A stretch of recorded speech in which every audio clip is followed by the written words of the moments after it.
My name's Angelo, and welcome to We Want Picks. Jakey Boy and I are going to break down the entire UFC 307 fight card. We're going to give you our picks, predictions, our bets, and our DraftKings plays. But before we do that, let's take a look at the schedule we're about to kick off, Jakey Boy. Last week was the first fight that kicks off a 9-week event stretch.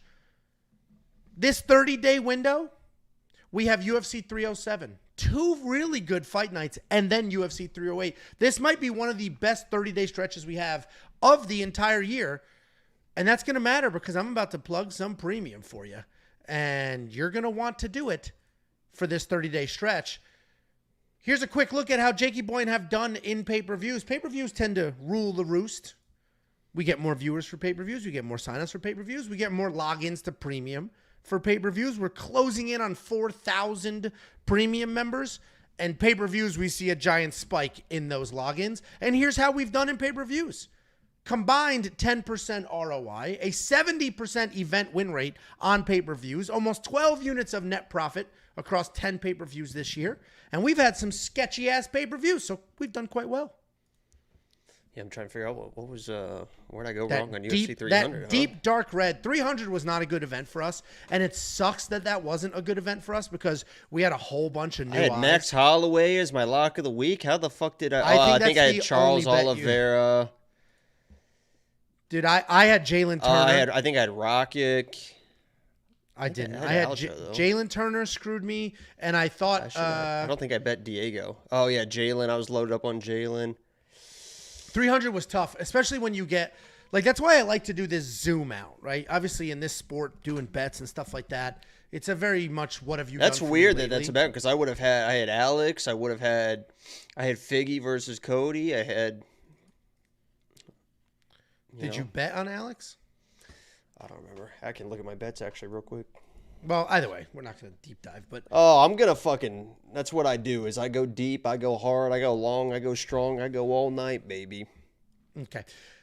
Pay-per-views have been quite fruitful for us this year, so if you do want to unlock pay-per-view bets for this week, you're not just going to get 307, you're going to get 308, which is in a couple of weeks as well, and the cherry on top will be the 2 fight nights in between. Every single one of our bets will be included. Yeah, what? What's up, bro? Yeah, so remember how let's recap how shit your bets were in the spring. This is why, and this is going to be, because I remember how I told you how I started the year absolutely killing the 2-fighter parlays I was doing. Like every card, I was doing like a 2-fighter parlay and like hitting.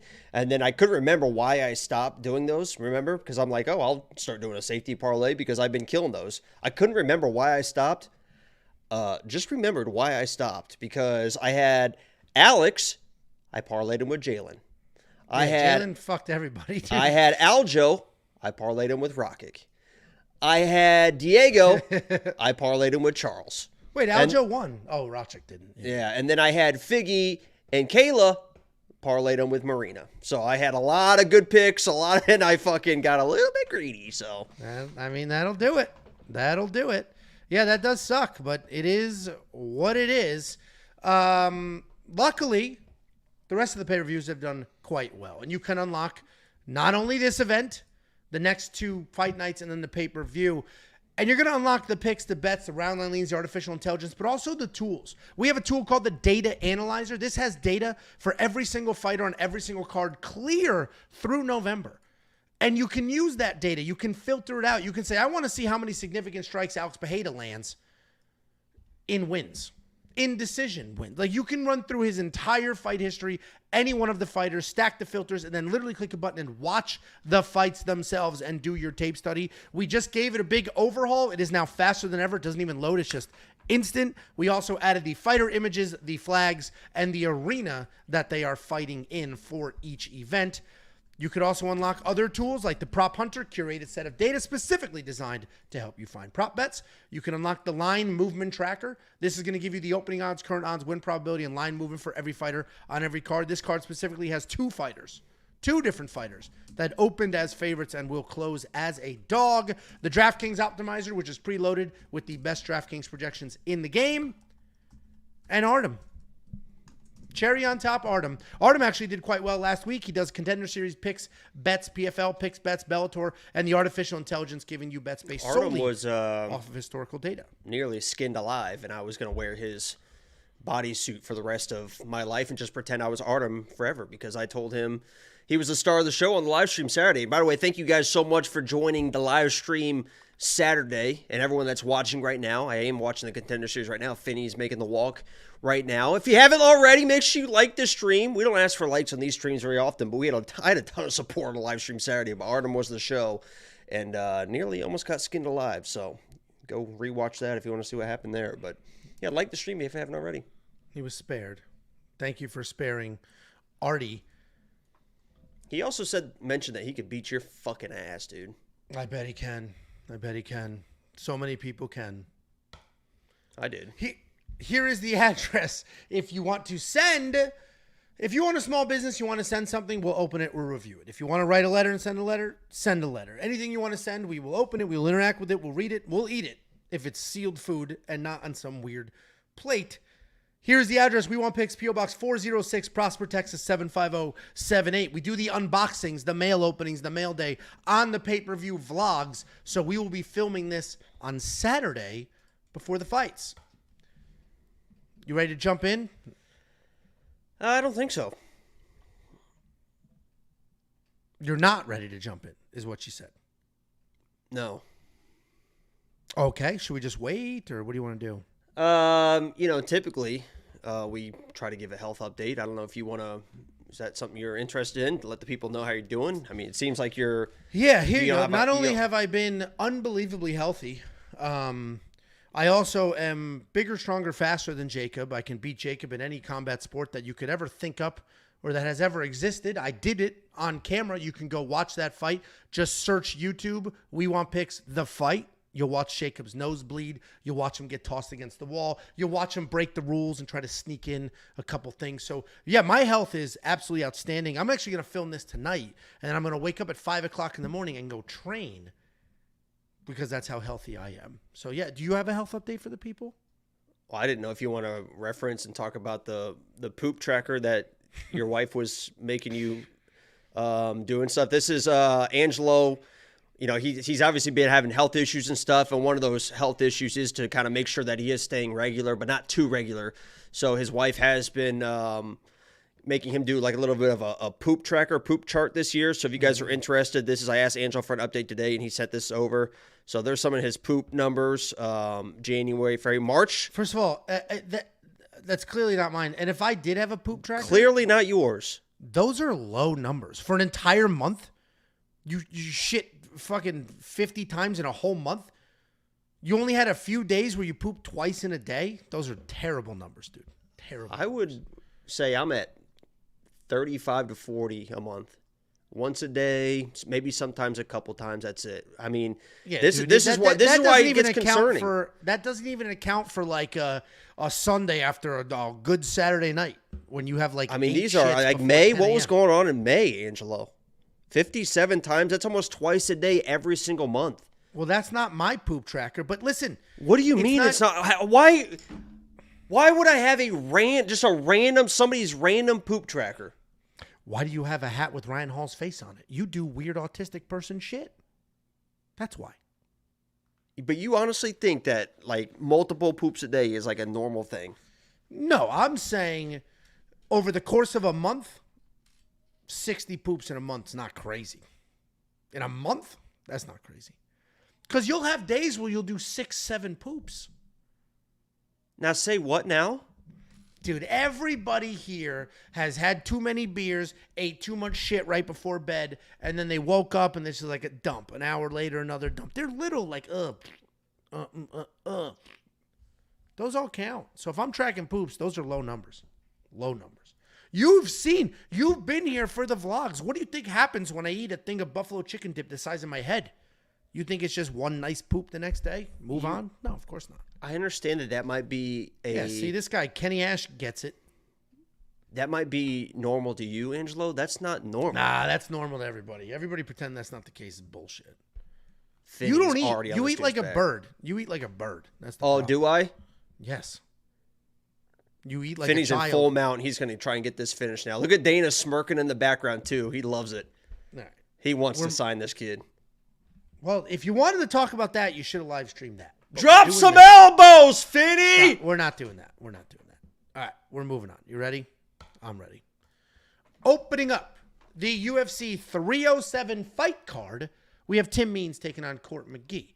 This card's gotten a lot of flack. Stop it. Jesus Christ. You should have just live streamed Contender Series then. I typed in the chat, first round Finney. He's about to get the hit and how to throw an arm bar or an arm triangle in. Oh, he's got it. We're just going to, so people are going to be watching this on Saturday, not giving an absolute fuck. Hey, if you're watching this on Saturday, Tuesday. you should have watched on Tuesday. He tapped. Okay. We're not. He didn't this tap. is brutal. Anyway, this card's getting a lot of flack. A lot of people hating on this card. And it is at elevation, so some wild things could absolutely happen. But I think this is a good card. And the more I look at it, the more I break it down, the more bets that I throw in, the more I'm appreciating this fight card. So let's go ahead and break it down. We have 12 fights to walk through. Opening up the UFC 307 fight card, we have Tim Means taking on Court McGee in what should be a retirement fight on both ends of the cage. We got Tim Means 33-16 in his career. He is only 1-4 in his last 5. He's coming off that KO loss to Uros Medic. He's taking on Court McGee 21-13 in his career. He's 2-3 in his last 5. He is on an unfortunate 3-fight skid. And this is an interesting fight because we have somehow a massive favorite. Tim Means is somehow a very big favorite in this fight. And I understand if you want to make him the favorite, pretty dangerous guy, pretty well-rounded guy. But to be more than a 2-1 favorite at 40-something years old, getting flatlined in his last fight seems a little crazy. He is a gritty guy, good volume. He can work in a takedown if he needs to. He's got tricky karate, good stance switches. But there's only one person in the UFC that can do well with that karate style, and that is Wonderboy, and we'll talk about him later. Tim Means, with that base, I think it's just going to set him up for takedowns, and he's going to have to worry about it because he's fighting Court McGee. And while Court McGee didn't build his career as a nonstop wrestler, what Court McGee did do, though, is add wrestling to his game plan. He's become a bit of a grappler over the last few years. He has 10 takedowns with 25 minutes of control time in his last 5 fights alone. Court McGee's a gritty guy. He's not athletic. He's not fast. He doesn't hit particularly hard, but he works hard. He's a grinder. And as long as his chin's holding up, he will be there. He will be moving forward. He's coming off that decision loss to Alex Morono where he stole a round and he had some decent striking exchanges. And I'm going as far as picking our buddy Court McGee. I even bet on him. I threw a quarter of a unit at plus 195 the other day. The reality is both of these guys are old. Neither one of them are anywhere near their prime. Tim Means is probably the more dangerous of the two, but I think it's a very clear path for Court McGee. Just move forward, tuck that chin, get some takedowns, and grind. So Court McGee's the pick. I got that tiny little bet on him because, we're betting on 40-year-olds isn't the most sound thing you can do financially, but I think Court McGee can absolutely get this done, and I think it's obscene to me that we have a 2-1 favorite in this fight. This is a 50-50 fight against two guys that have paid their dues. What do you think, Jakey boy? Yeah, Finney's about to get this first round stoppage. We're about to cash this shit big. We got it. First round stoppage for Finney, plus 275. I had it in the chat, baby. Listen, if you've got a couple 40-year-olds, wipe that stupid fucking smirk off your face. I'm just sitting for the breakdown. Yeah, no, you're getting a little pissed off right now. Let's have some fun here, okay? It's not like this is an important card. It's not like we have new viewers tuning in for the first time, wondering what's going on, right? We're almost at 30,000 subscribers, so if you want to subscribe, make sure you hit that subscribe button. Try to become that 30,000th subscriber. We got a couple old dudes at elevation. One guy is an absolute fucking dog. One guy is an absolute fucking former Lock of the Week winner. One guy is the fucking Dirty Bird. Can you do the Dirty Bird dance? That's what I was doing, Angelo. The fucking Dirty Bird dance. What dance is that? You don't know the fucking Dirty Bird dance? No. I've never heard that in my life.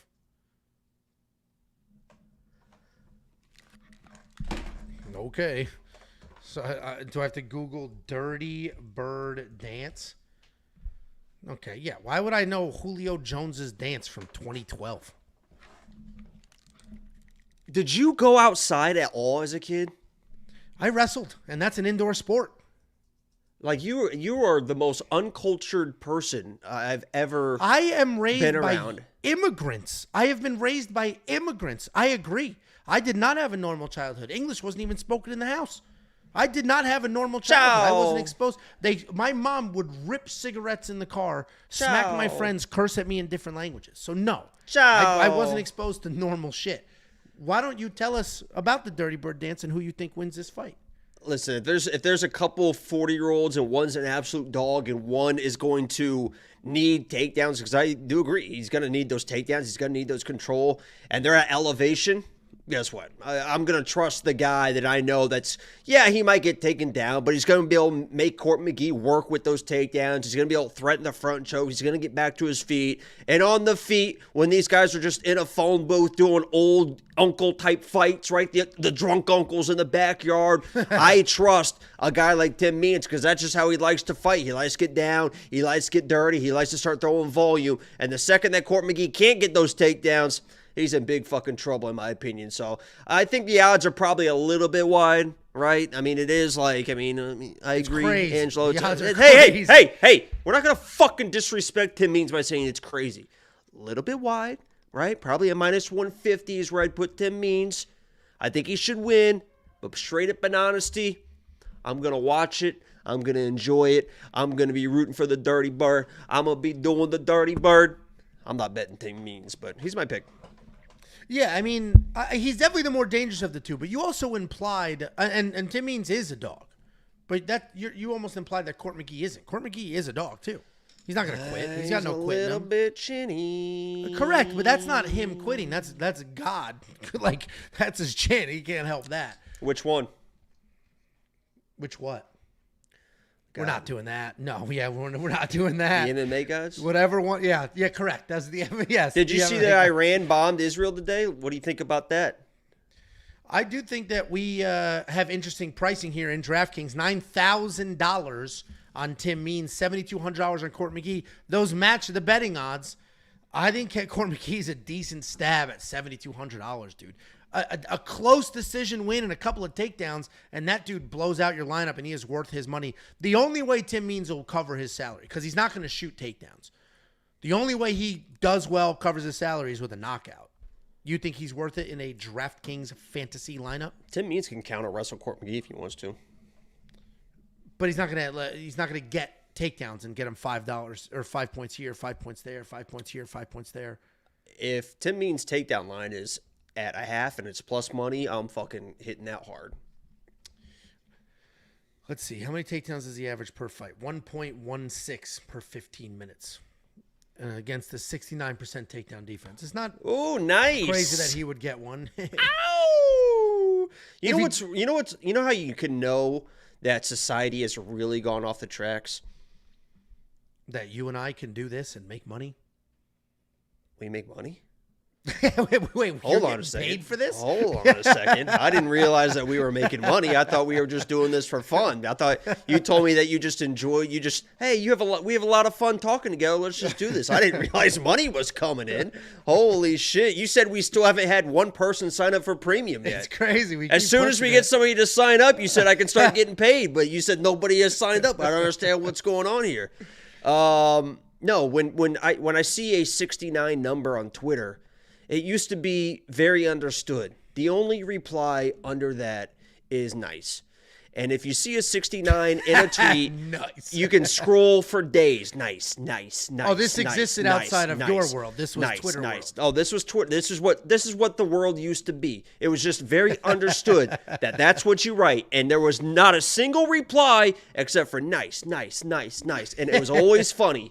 And now you see 69 numbers, and it's ruined by bots. It's ruined by other replies. The bots have destroyed Twitter, dude. It's better than it was, but Twitter. When Elon first took over, it was like because he kind of like just let the floodgates open and it went whoa, and he started to reel it back in a little bit. No, what happened is he started allowing you to make money on Twitter, and you would be paid on impressions. So people just wrote bots to tweet.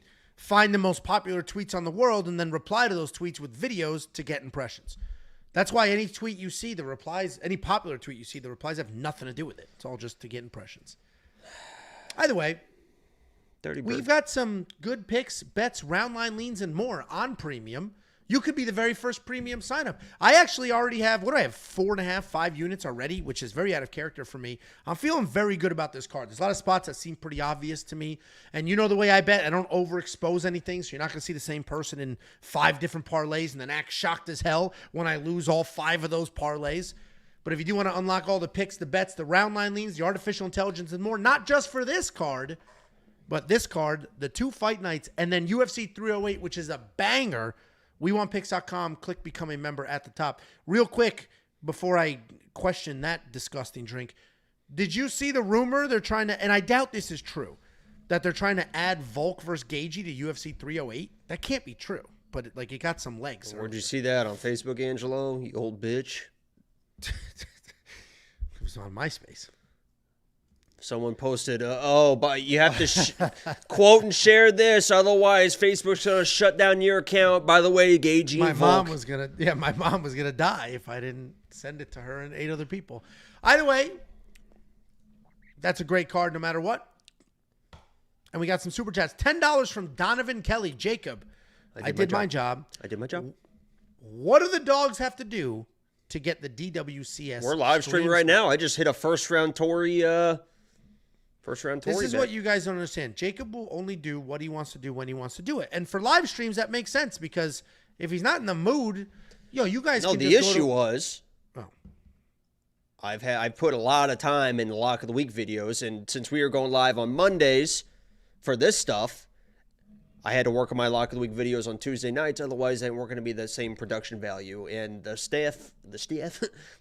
video I have tomorrow is my favorite one I've ever done. So look forward to that. Stay tuned for that. And I'm looking forward to it. I've already said and then we got it. And you didn't respond. You didn't say anything. Oh, I was just pretending right now I haven't seen it. I did respond, and I'll pull up my response. I responded this morning at like 5:30, 6 o'clock. What are we betting? What are we betting before you scroll? What are we? No, because maybe I missed it. I'm not that. Okay. Listen, right, relax. I didn't say. No, that's fine. I didn't see the response immediately. Maybe you did. Did you just like it or something? No, I sent a text this morning early. I said I was an Indian guide, so I can make a fire. I see it now. Yeah, that was an awesome edit. There you go. Okay. Yeah, I just did see that. So supportive Ange. I go to bed early. AJ sent $2.99 maybe Australian. Can't believe Jacob locked in for Vola. Bro's a bum. By the way, did he spend money to call you a bum or for Vola a bum? I think for Vola a bum. But by the way, I have it on good authority. I rewatched the tape. That there was a tap, and I will prove. I already submitted paperwork and everything, but you can see it's probably not going to focus, but you can see him tapping right there. Mounted guillotine. You see the hand up tapping. So you guys can talk about it being a trash pick all you want, but I guarantee all the Xeon bettors in this moment were shitting their fucking pants, you dumb sons of bitches. Next up, at UFC 307, we have a rebooked matchup between Ovince St. Preux and Ryan Spann. This was supposed to happen a few weeks ago, I think 3 weeks ago, but Ovince St. Preux had to pull out. It just said sick, so I don't know what or why, and if you know, I put this out there. The quick picks, nobody knew why then, so if you know why he was pulled out, let me know. I doubt it was weight cut related, but now we're running it back, and we're doing it at elevation, and frankly, I did lower my confidence level in this pick because of elevation. We got Ovince 21-17 in his career, 2-3 in his last 5. He's coming off that upset win over Kennedy Nzechukwu, taking on the very dangerous Ryan Spann, 21-10 in his career, 2-3 in his last 5. He's riding that 3-fight skid. And we've got a banger. We got 2 guys that will fight. Ovince sometimes will just stare at you, and it can be frustrating because he's got all the technique. Ovince St. Preux is a very good fighter. He's a talented guy, but he's made some career missteps. He stepped up on short notice in matchups maybe he shouldn't have. He's moved up to heavyweight against people that maybe he shouldn't have. Style-wise, he's a good striker. He's got power. He's got technique. He can work in a takedown or 2 as well, but he really only wrestles if the opportunity just sort of falls into his lap. But he can be frustrating to watch because you know he's fast. You know he's powerful. You know he's all these things, and sometimes he's just hands up, just never really lets it go, doesn't let that volume out. He is coming off that giant upset win over Kennedy Nzechukwu, where I didn't feel either one of them looked great, but a lot of people are convinced that Ovince looked spectacular in that fight. I think it was just because of the odds and what was supposed to happen. He's taking on massive Ryan Spann, 6'5", tons of power, an incredible reach. He's very dangerous. He has 21 wins. 18 of those wins are stoppages. But it's not just one-punch knockout power. He has a whole bunch of submissions as well. He'll snatch up that neck. He'll grab something in a scramble, and he can make it work. He is dangerous absolutely everywhere. Incredibly dangerous. He does have cardio. So I know there's a lot of first-round wins in here, but he has cardio. He can threaten for a full 15 minutes. He's coming off that third loss in a row. This one was to Bogdan Guskov. This has to be a winner-go-home on both sides. We either have a 4-fight skid on one side or an older gentleman continuing to squeak these out on the other. Two aging vets. They've been struggling. Even though Ovince had the win most recently, I am going to lean Ryan here. I just think Ovince might be a little too gun-shy. Ryan Spann is not gun-shy. Ryan Spann's got power for days. He's going to move forward. I think he trusts his cardio. So Ryan Spann's going to be the pick here. But the elevation does change my confidence just a touch. Not an enormous amount, but this was booked. It was moved. It was rebooked. Ovince was sick. I don't know why. I'm going Ryan Spann here, but I'm not betting on it. What do you think, Jakey boy? I'll make a say. Are you allowed to do that? You're not in that frat. I don't know if I am or not, honestly. That was, be honest with you, because you couldn't be in that frat even if you wanted to. So I don't think you're allowed to do that. I'll be honest. I think I could pull some strings, and I think once they got to know me, they would really enjoy me. I think you would be called a culture vulture. I think they would really enjoy my presence in there. One of my favorite lock of the week comments was they said, "Man, Jacob has such good taste in music for his lock of the week videos. He must have a ton of black friends." And I replied with, "I wish. It's something I'm looking for." So.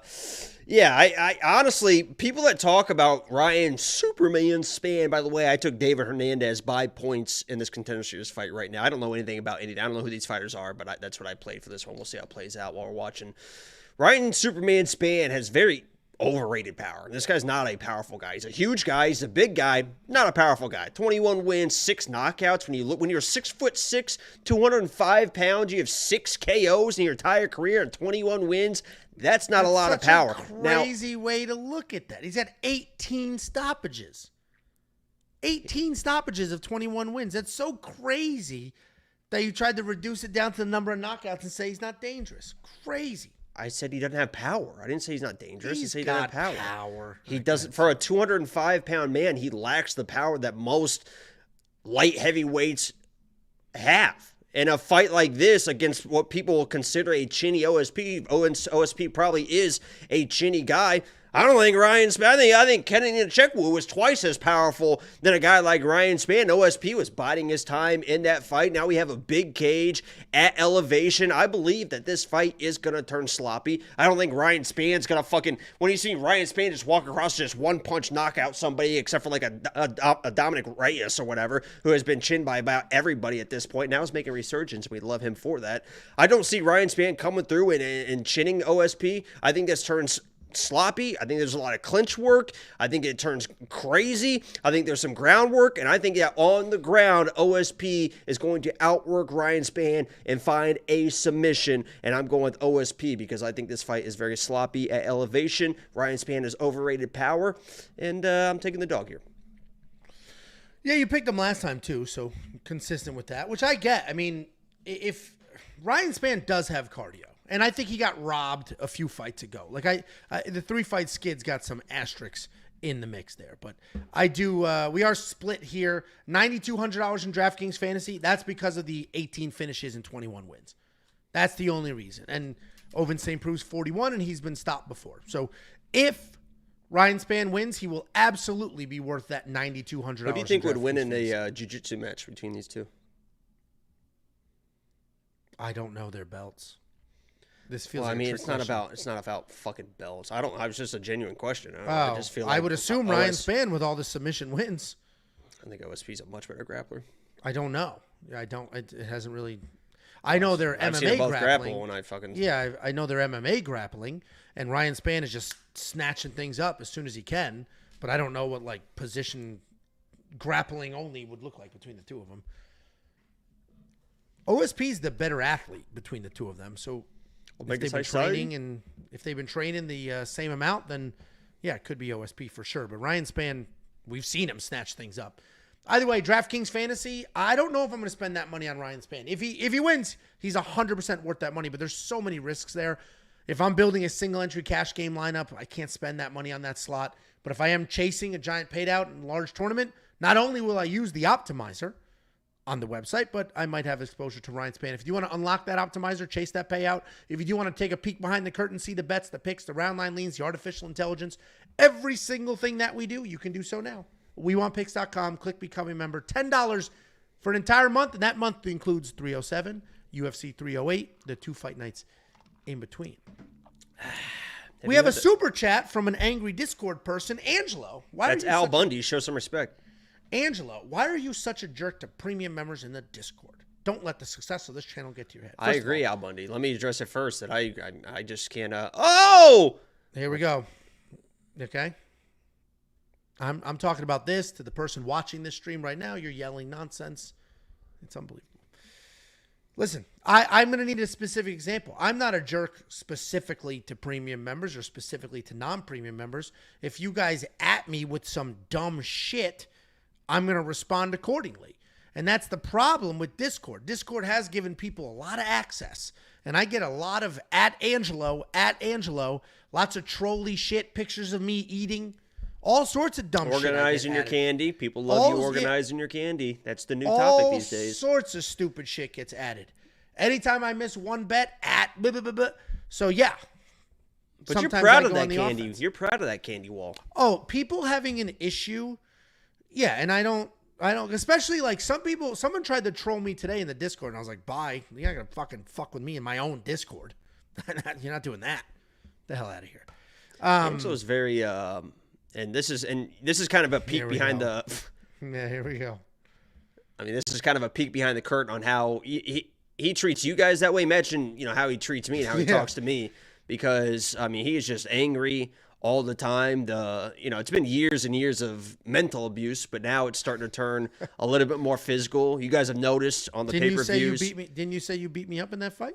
How could I physically abuse somebody who beat me up in an actual fist fight? Well, when you were sick, no less. Yeah, when it's a sanctioned fight, I'm willing to fight. When I'm walking into a media room and I get like randomly double legged because your ego needs to you need to feed your ego. It's like, I'm not here to fight, Angelo. I'm here to relax. You guys have noticed that I haven't been going to Angelo's for the pay-per-views as much. Haven't been in the vlogs, and there's a reason for that. It's the mental abuse, the physical abuse. I know the reason. You want me to tell everybody the reason? Huh? Yeah, thought so.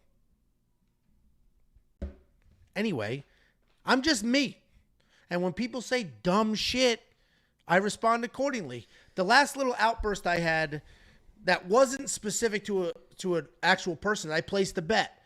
And one of the bets included Esparza and Pennington. And it said Esparza / verse Pennington. And I got so many people, how'd you get a 2.5 round line on that fight? How'd you get a 2.5 round line on that fight? Because the reading comprehension is tough. Have you guys watched the Hernandez brothers documentary? Yes or no in the chat. Let me know in the comments as well, because that's kind of what I go through. If you don't have you think I'm Menendezing you? We go through a lot of toothbrushes. I didn't watch the documentary. I just know what they did to their parents, and I know we go through a lot of toothbrushes, Angelo. Yeah, I don't know what that means, but I have a feeling it's disgusting, so cut it out. Either way, Billy. If I was mean to you in the Discord, it's honestly, and I appreciate all you guys. I didn't realize until about 20 minutes ago that we even had premium members, so I didn't realize that we were making income or whatever. So thank you guys that are signed up. If you're a premium member in the chat right now, let me know so I can thank you personally. I'll go through a list of all the names right now. Well, there may be there's thousands of them. I don't give a fuck. If they got time to sign up, I got time for them, Angelo. There you go. Read them off. Read off the names. Validate. Make sure they have to validate. Some of them lie. We do genuinely appreciate you. That question was specific to why are you mean in the Discord? Well, if you say some dumb shit, I'm going to be mean. Next up, at UFC 307, we got Carla Esparza coming back after having a child and a 2-year layoff. She is taking on Tecia Pennington, formerly Tecia Torres. Carla Esparza, 19-7 in her career. 4-1 in her last 5. She is coming off that title loss to Weili Zhang 2 years ago.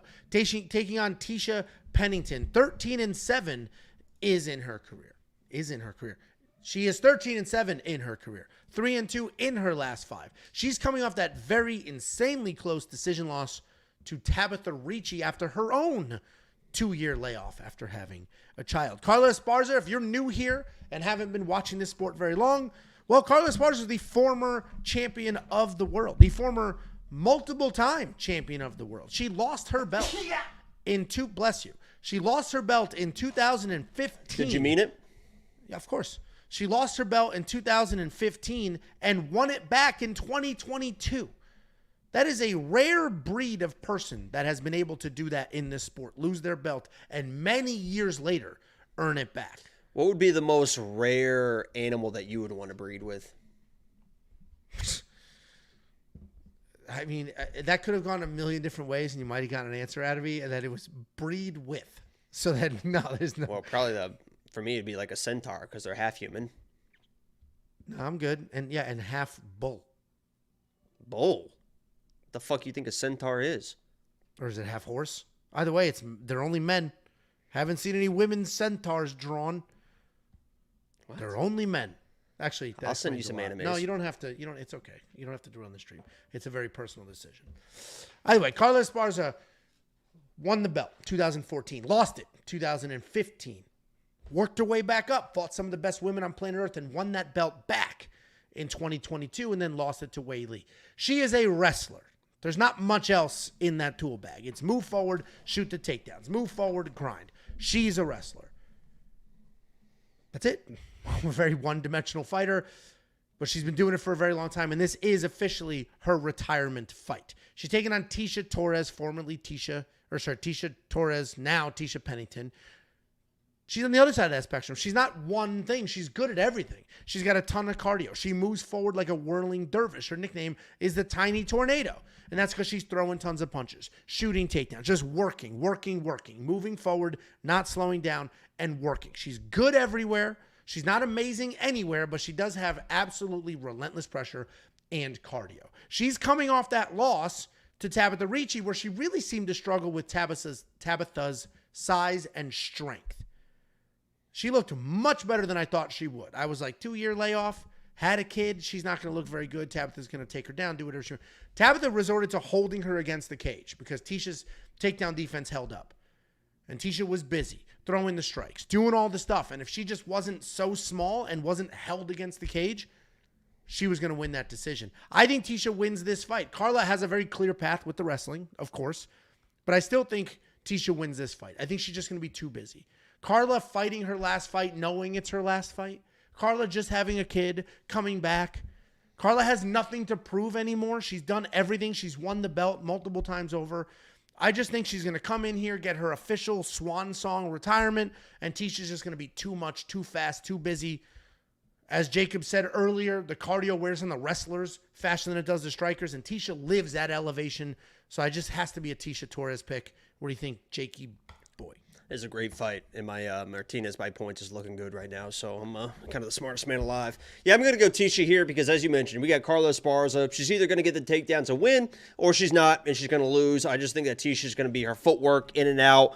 It's just going to be too much for Carla, who can't really strike already, and then when you're not really striking, you got this day and age, you can't just be a pure wrestler, right? You have to be able to set up shots. You can't just take naked blank shots against these high-level mixed martial artists. And Tecia is at that point in her career where she is a high level. She's already got good takedown defense as it is, even if Carla was able to get to a single or a double or whatever it is. So when you're off 2 years, the timing's going to be weird with the hand. She already couldn't really set up her takedowns very well versus good people.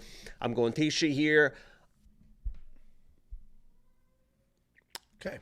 What a transition that was. $8,700 in DraftKings Fantasy. Unfortunately, I do not think Ticia's worth it. I think she just wins with volume and takedown defense, and that's not going to score that well in DraftKings Fantasy. The over on this is juiced. It wasn't just a few days ago, and I think the over on this is about as solid as you're going to get. Do you think minus 600 now? Yeah, I mean, that flew, dude. Flew. Wait until Carla Gas is trying to get the takedowns, realize I'm retiring anyway, and just kind of gives it up before she takes too much damage, just turtles into a ball. They call it in the second round. I don't anything's possible. I do not think that'll happen, but I've been wrong on round lines before, most notably the last 3 events. $7,500 in DraftKings Fantasy. Listen, if you are on the Carla side, that might be the steal of a lifetime because it will be takedowns and it will be grappling. That, of course, scores very, very well. Got to go Tecia here.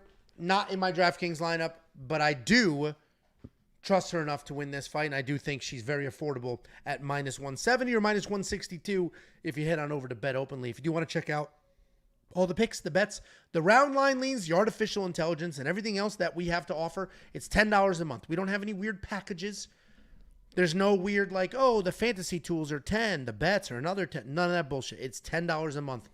If you want to buy more than 1 month, you get a discount. A whole year is only $100 for the entire year. There are foreigners selling their membership for $100 a month, and they are down enormous amounts of money over the year. We're $10 for an entire month because we're not greedy. It's all about volume. We put out the best possible product on this planet, the most robust, feature-rich premium membership you could possibly ask for. Robust. We must improve our bust. You know what that's from? They go like this. That's from In Living Color. I thought you were a culture vulture. You don't even know In Living Color. WeWantPicks.com. Click. Become a member at the top. Couple of comments and super chats. $1.99 for an Billy. Oh, Billy. Can you do that, please? That was actually pretty. Oh, no. Oh, Billy. No, not even close. Can't do it. Oh, Billy. Oh, Billy. Can't do it. I tried. Here's Al Bundy again. This wasn't a super chat. He said, Angelo can't be such a tough guy prick and then sit like he does on a couch. All right, so true. first of all, so true. Couple of things. Al Bundy, you're preaching to the choir. Couple of things. One, I am not by any means a tough guy prick. I'm actually...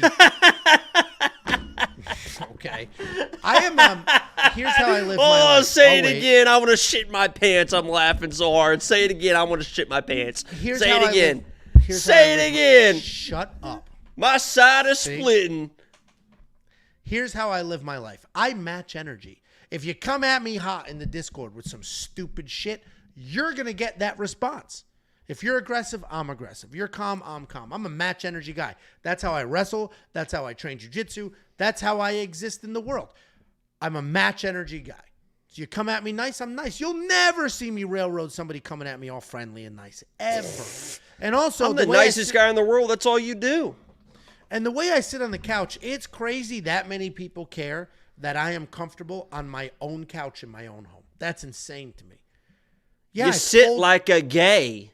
I fold my legs. I sit on my feet. I fold my feet. I get it. Looks feminine. I get it. But I don't give a shit. I'm home and I'm comfortable. And if there was a surveillance camera on you for 3 hours, I'm going to catch you doing some questionable shit too. I'm just sitting, enjoying my own couch. Anybody. I just lay on the couch. Anybody. And I actually smell fantastic. I just got a new bottle of my original cologne, Bulgari. Woo! Tiff was like, you do smell good. I was like, yes, I do. Breaded toads. I was at the gym a couple weeks ago and a guy came up to me. Somebody commented here saying, I saw Jacob walk out of the gym yesterday. Swear to God. That's what they said. Well, I'm there every day, unlike one of us. I was at the gym a couple weeks ago and a guy came up to me and said, dude, that cologne you got is good stuff. Nobody did that. It literally is 100% real story. I don't believe it. I'll drive over right now. You can smell me. Okay, so when the stream's over. No, I'll do it right now. No, when the stream's over, we've got a job to do. Well, I don't get paid, so I don't have a job to do anything. I got a hobby. I've got volunteer hours and a hobby. I got a hobby, and the second it's not very fun, guess what? That hobby's not fun. I stopped that hobby. Next up at UFC 307. Someone said my motherfucking nuts is itching, dog. Why would somebody... What the hell is this? Bumbleclot. Okay. Next up at UFC 307, we got Alexander Hernandez taking on Austin Hubbard. Alexander Hernandez, 14-8 in his career. 1-4 in his last 5. He is coming off a failed stint at featherweight. He's taking on Austin Hubbard, 16-7 in his career, 3-2 in his last 5. He's coming off that very questionable decision win over McCall Figlak. Alexander Hernandez is a really tough guy to break down because he is very good. He has all the skills to be phenomenal. He is fast. He's athletic. He can hit hard. He can wrestle. He has jiu-jitsu. He literally is good everywhere. He's got cardio, fast twitch muscles, everything. The problem is his decision-making isn't always the best. He'll get himself into precarious positions. He'll do things he shouldn't do. His last fight's a perfect example. He was losing. He was getting out-wrestled by a pretty dominant wrestler in Damon Jackson. Then in the 3rd round, he has Damon almost knocked out cold, almost able to pull off this fight, and he starts grappling instead of just bombing away, where he could potentially pull that off and snatch that win. You can't necessarily trust the decisions he's going to make, but you can trust that his skills are there. He's taking on Austin Hubbard. Austin Hubbard is a gritty guy. He's pretty good everywhere. He's got a ton of heart, a ton of power in his hands. He's mostly a striker, but he's pretty well-rounded overall. He can be taken down, but he's got a good enough get-up game if he is. He's coming off that win over McCall Figlak, which I basically said felt a little sketchy, right? The announcers got it right, though, when they were talking about it during that fight. They said he's good everywhere, but he does have holes everywhere. And Alexander Hernandez might be the most unreliable guy at this weight class, certainly at some of the lighter weights, but he is very talented. You can't trust him, especially not at these odds, but I do think Alexander Hernandez wins this fight. I'm going to be picking him to win. I don't have any money here because, frankly, you just can't trust the decision-making, but Alexander Hernandez is just the better fighter. I think he's a little bit better everywhere. So he's going to have to be the pick. I know you feel very strongly in the opposite direction where you think Jakey Boy. Yeah, this is one of those fights where I immediately saw this fight. I know Alexander Hernandez well. I mean, we broke him down a bunch of times. He's a UFC veteran at this point. You kind of know who Alexander Hernandez is at this point. And for him to be a minus 200 versus anybody at this point in his career seems absolutely insane to me. I think that this is a pick'em fight. I do think that Alexander Hernandez is a talented fighter. I mean, he's not the best wrestler in the world, but he can wrestle. He's got good pressure early in fights. He's got decent power as well. If he hits you, it's probably going to fucking hurt, and he could hurt you and drop you as well. I think I finally put it together that Alexander Hernandez is a guy that can't really get out of his own way because of his ego. He fights like he should smoke everybody. Like he walks in there like he doesn't, and sometimes that can be a good thing, right? Because you should have that cocky confidence as you're going. You should expect to win every single fight. But when you're going in there and you're trying to smoke everybody, you just assume you're going to smoke everybody, and then things start getting tough and you start folding, that's where he gets into trouble. And when it comes to a guy like Austin Hubbard's going to be there. I don't care what kind of pace, pressure, stuff that lands from Alexander Hernandez early in the fight. Austin Hubbard's going to be there. This is a guy that was at Elevation training with Gagey and Cheppy for a long time. He's got that type of mentality. He's got the wrestling to kind of stifle the offense of Alexander Hernandez. Hubbard's going to be the better wrestler now because of the Hernandez by points, by the way. We just hit back-to-back bets for the Contender Series. A different Hernandez. Plus not 175. Plus 175, baby. Now, Austin Hubbard, because of financial, I listened to an interview, because of financial stuff, he had a kid as well, moved back to Illinois. Now he's with Bilal. He's with Bahama Mamba, Radke, that team as well, working with their boxing coach. You've seen the improvements that Bilal Muhammad has made. Not so much Julia Pena. I think that Austin Hubbard is just an absolute dog. I think this is going to be a 50-50 fight. And when you have a guy, Alexander Hernandez, who already you can see has faded in a lot of fights, now at Elevation, I don't know how anybody can trust this guy minus 200. I understand he lives and trains at Elevation. I don't give a flying fuck what he does. He's faded in fights before that hasn't fucking mattered at all. He left Factory X a long time ago. I don't actually think he's in Elevation anymore. I've seen him in Vegas. I've seen him here. I've seen him there. I know he's no longer at Factory X. He hasn't been there in a while. Austin Hubbard. The only thing that does worry me a little bit is Austin Hubbard was a guy. I'm just laughing at this comment. Move back to Illinois. That's tough. Go ahead. The fuck's wrong with Illinois? It sucks. It's like not a nice place. You love Portillo's. Any place that their best food is a hot dog. And chocolate Not a nice cake. place. Love the hot dog. Not a nice place. How many Portillo chocolate cakes do you eat a week? Be honest. I actually have only been to Portillo's once. Get the fuck out of here. If we're gonna sit here and do a podcast and you just gonna, I was out and there you're just today. gonna fucking lie to people. I was out I don't there understand. Today, and you know what I ate? You know what I ate instead of the hot dog? So I went to Bread. No, I didn't go to Portillo's. I was out in the colony. I went to Breadzilla and I got Bread Zeppelin and I got myself a salad sandwich. Do you know This is fit Ange. Do you know what I watched Kill Tony? Do you know what Kill Tony says the number one thing to being a successful interview and being so people like you is just be honest. All you have to do is be honest, and the funny stuff comes out, and your personality starts coming out. When you start to try to lie to be about funny, eating hot dogs. When you start trying to lie to be funny, that's when people start turning off. So when I say, how many chocolate cakes from Portillo's do you eat a week, and the real number is between 10 and 20, and you say, I've had it one time, and it was delicious. That's it. I've had it one time ever. It was delicious. I got a salad sandwich. The one thing that does worry me a little bit on the Austin Hubbard side is he used to live and train at elevation, and then he would come to regular vation for fights, regular vation for fights, and his cardio was always top notch, right? He was known as the nonstop guy. Now, not at elevation, going at elevation. If he tries to keep that same pace, he could find some weird whatever, but he's a dog. I just think he outworks Alexander Hernandez. He's going to get the takedowns, and once he starts getting the takedowns, Alexander Hernandez is going to have to work to get back to his feet. He probably will a couple times, but Alzheimer's is going to win this fight. Yeah, I disagree, and that stutter didn't really help your case. It was kind of embarrassing. We don't have any DraftKings pricing yet. Again, I'm just a nice guy doing a breakdown, and I just I'm get not shit matching off for energy. You just said I eat 13 cakes. See, here's the misconstrue. I match energy. I was just told I eat 13 chocolate cakes. I said between 10 and 20. It could be 10. You're the one that just said 13. It sounds like 13 is the number. No, that was a little Freudian slip there. Yeah, but Angelo's the bad guy. That was a real specific number. All I do is that's 2 a day, and then one day you go easy on it to get that to 13. Explains the poop chart. It all makes sense, doesn't it? Yeah, it's all lining up.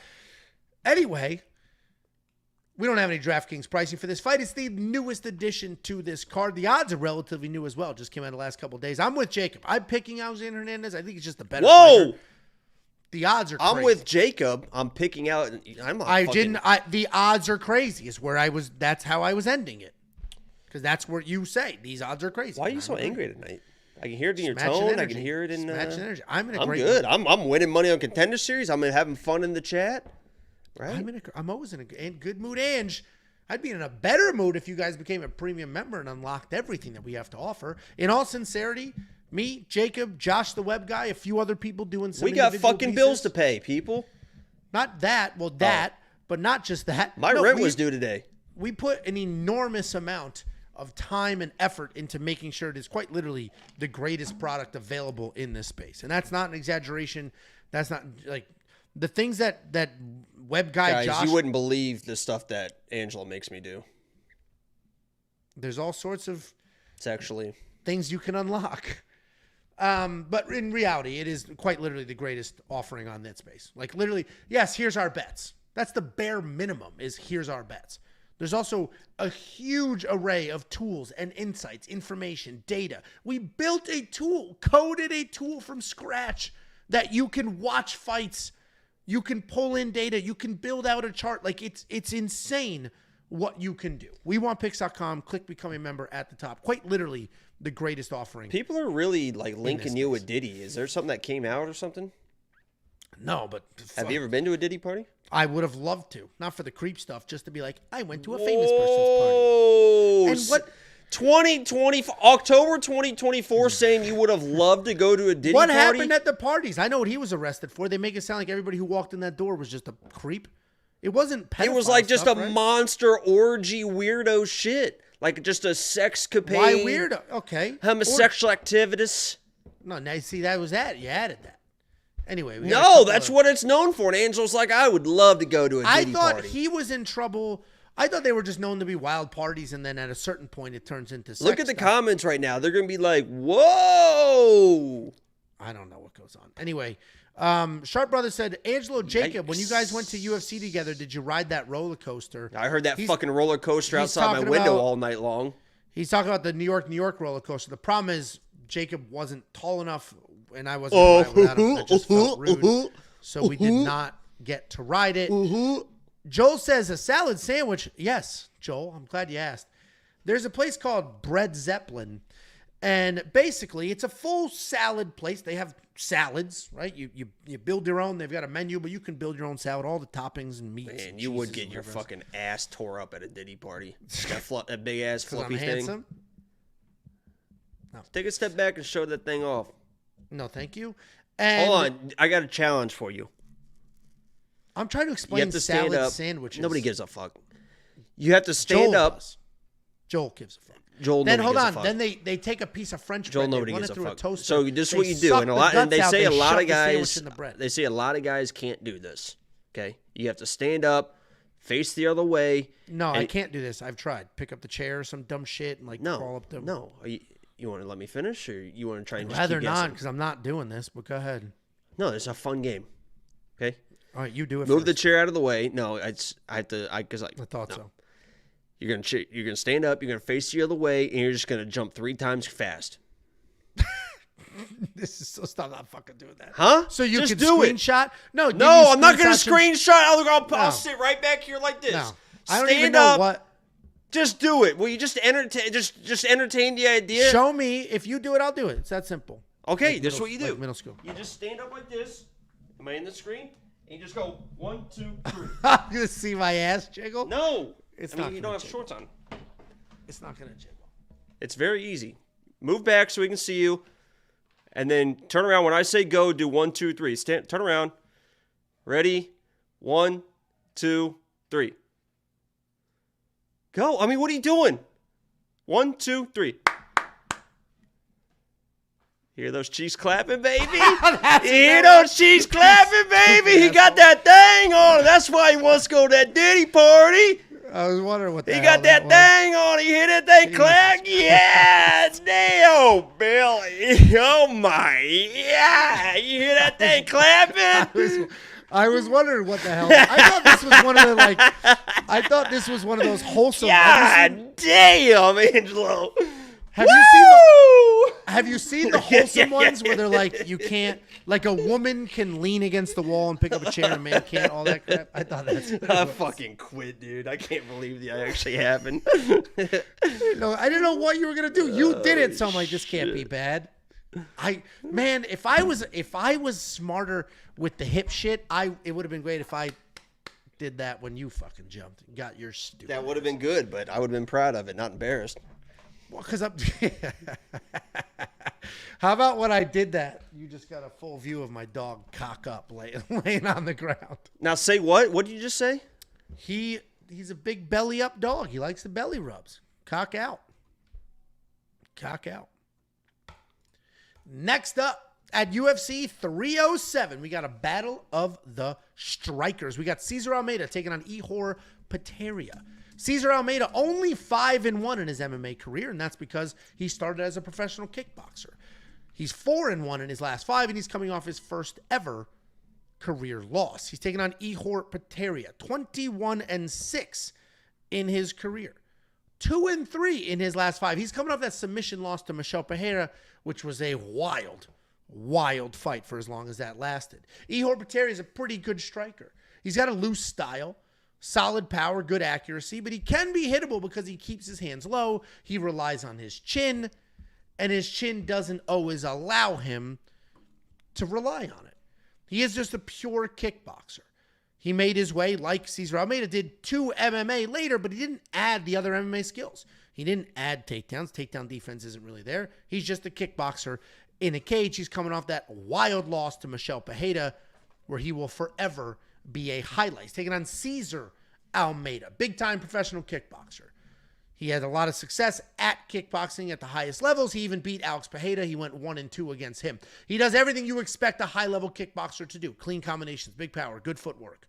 He's dangerous every second a fight remains standing. Takedown defense in the middle of the cage, non-existent. You can take him down. If he's against the cage, well, like most MMA fighters, he's learned to widen the base and defend those shots. He's coming off that loss to Roman Kopylov.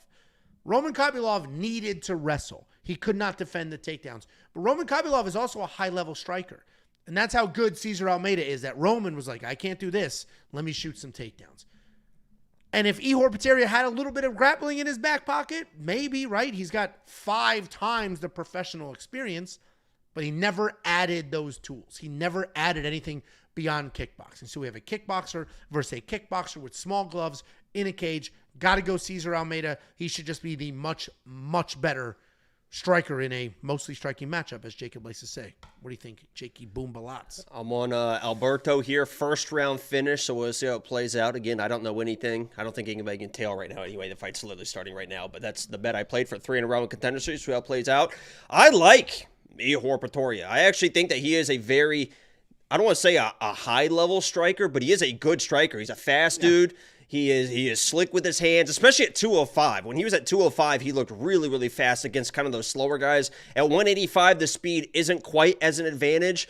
But these Brazilians fucking hate this guy. Me and Angelo were talking about this before the stream. Ihor was the guy that in Shogun's retirement fight came into Brazil, knocked out Shogun, and then danced on his dead fucking corpse. And Michel Pereira made him pay for it. And I guarantee Cesar Almeida has not forgotten that moment as well. These Brazilians fucking hate this guy. Ihor has already struggled with cardio before. I actually think that Ihor might come in with a takedown game plan because, as Angel mentioned, Almeida can be taken down, and they're going to be out in the middle. Cesar's going to be pressuring, and Ihor might shoot a takedown. He might get it. He might get control for 4 minutes of the first fucking round, but guess what?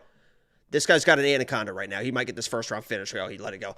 But Ihor's going to gas, right? Ihor has gassed in almost every single fight. Now he's at elevation. And if he does decide he wants to grapple this high-level striker, that is something that he doesn't normally do. So when you already are gassing, now you're at elevation, now you're trying to grapple when you don't normally grapple, I think this guy might have 3 minutes of gas tank in him. If he does strike, I think he could have some success early. But again, Cesar's a guy that's been there. He's done that. He's shown that he's got a pretty good chin. He's got crazy power as well. He's just going to stay in your face. I actually think that Cesar's a little bit overrated in his striking. I was going to pick almost Kopylov as my lock of the week because I thought he could stand in the striking. Obviously, he ends up using the wrestling to win that fight. But even though I think Cesar's a little bit overrated, and I like a guy like Ihor and his striking abilities, I think it's a bad matchup for Ihor. Eventually, he's going to get caught, and even if he doesn't get caught early, he's probably going to get worn down, and then Cesar's going to land that big shot. So I like Cesar here. He should get it done. It's a favorable matchup for him, and hopefully he comes through.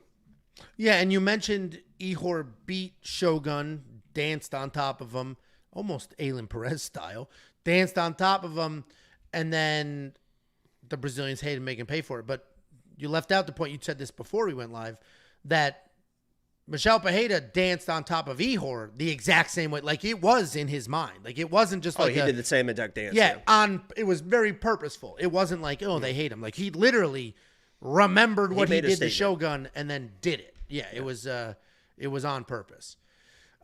Dude, this Stars, just throw it in, you dumb bitch. Yeah. Like a hot dog down a hallway. He's got it now.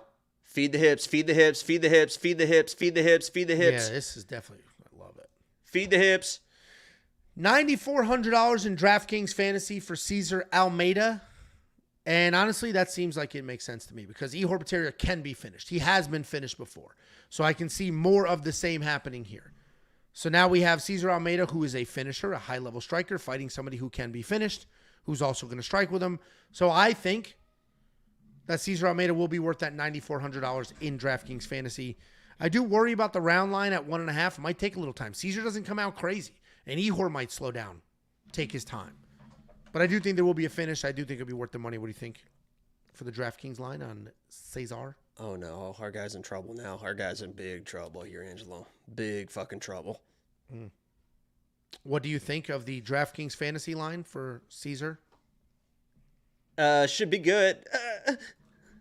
Okay, great. Should be good. Great. Well, I'll have my lineup, and maybe you should in yours, but why don't you check out and see what the optimizer has to say? You can unlock all the picks, the bets, the round line leans, and everything else that we do for only $10 for an entire month. WeWantPicks.com. Click Become a Member at the top. That month includes UFC 307, 2 very good fight nights, and then UFC 308 at the tail end. This is an insane first round, dude. This is fucking wild. And our guy's not going to win the first round, and he might lose his fight. Great. Somebody said Angelo and Jacob are like share a bed like Bert and Ernie, and that made me laugh. Share a bed? Do you not know who Bert and Ernie are?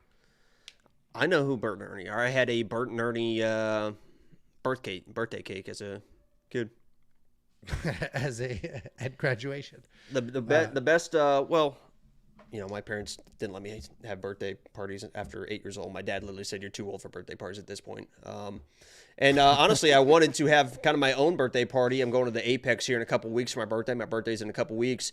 And the only thing that I wanted for my birthday, you know, I took, we went to 303 for Angelo's birthday. I got him those tickets, and we had a lot of fun for his birthday, and it was a lot of fun. And all I asked Angelo, I didn't even ask for him to buy the tickets or anything. I just, for a few months, I was like, Angelo, we should go. We want to go to Apex. Angel's like, I want to go to the Apex. I'm like, let's go for my birthday. Let's go for my birthday. That's not what you said. I'm texting. You said for UFC 100 in November is what you said. No, I said it's either October 19th or it's going to be November 9th. It's one of those. October 19th is the one I'm going to, and I kept for months.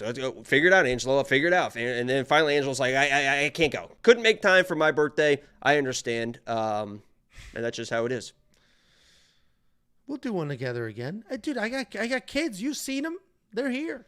I asked you fucking 3 months ago to figure it out.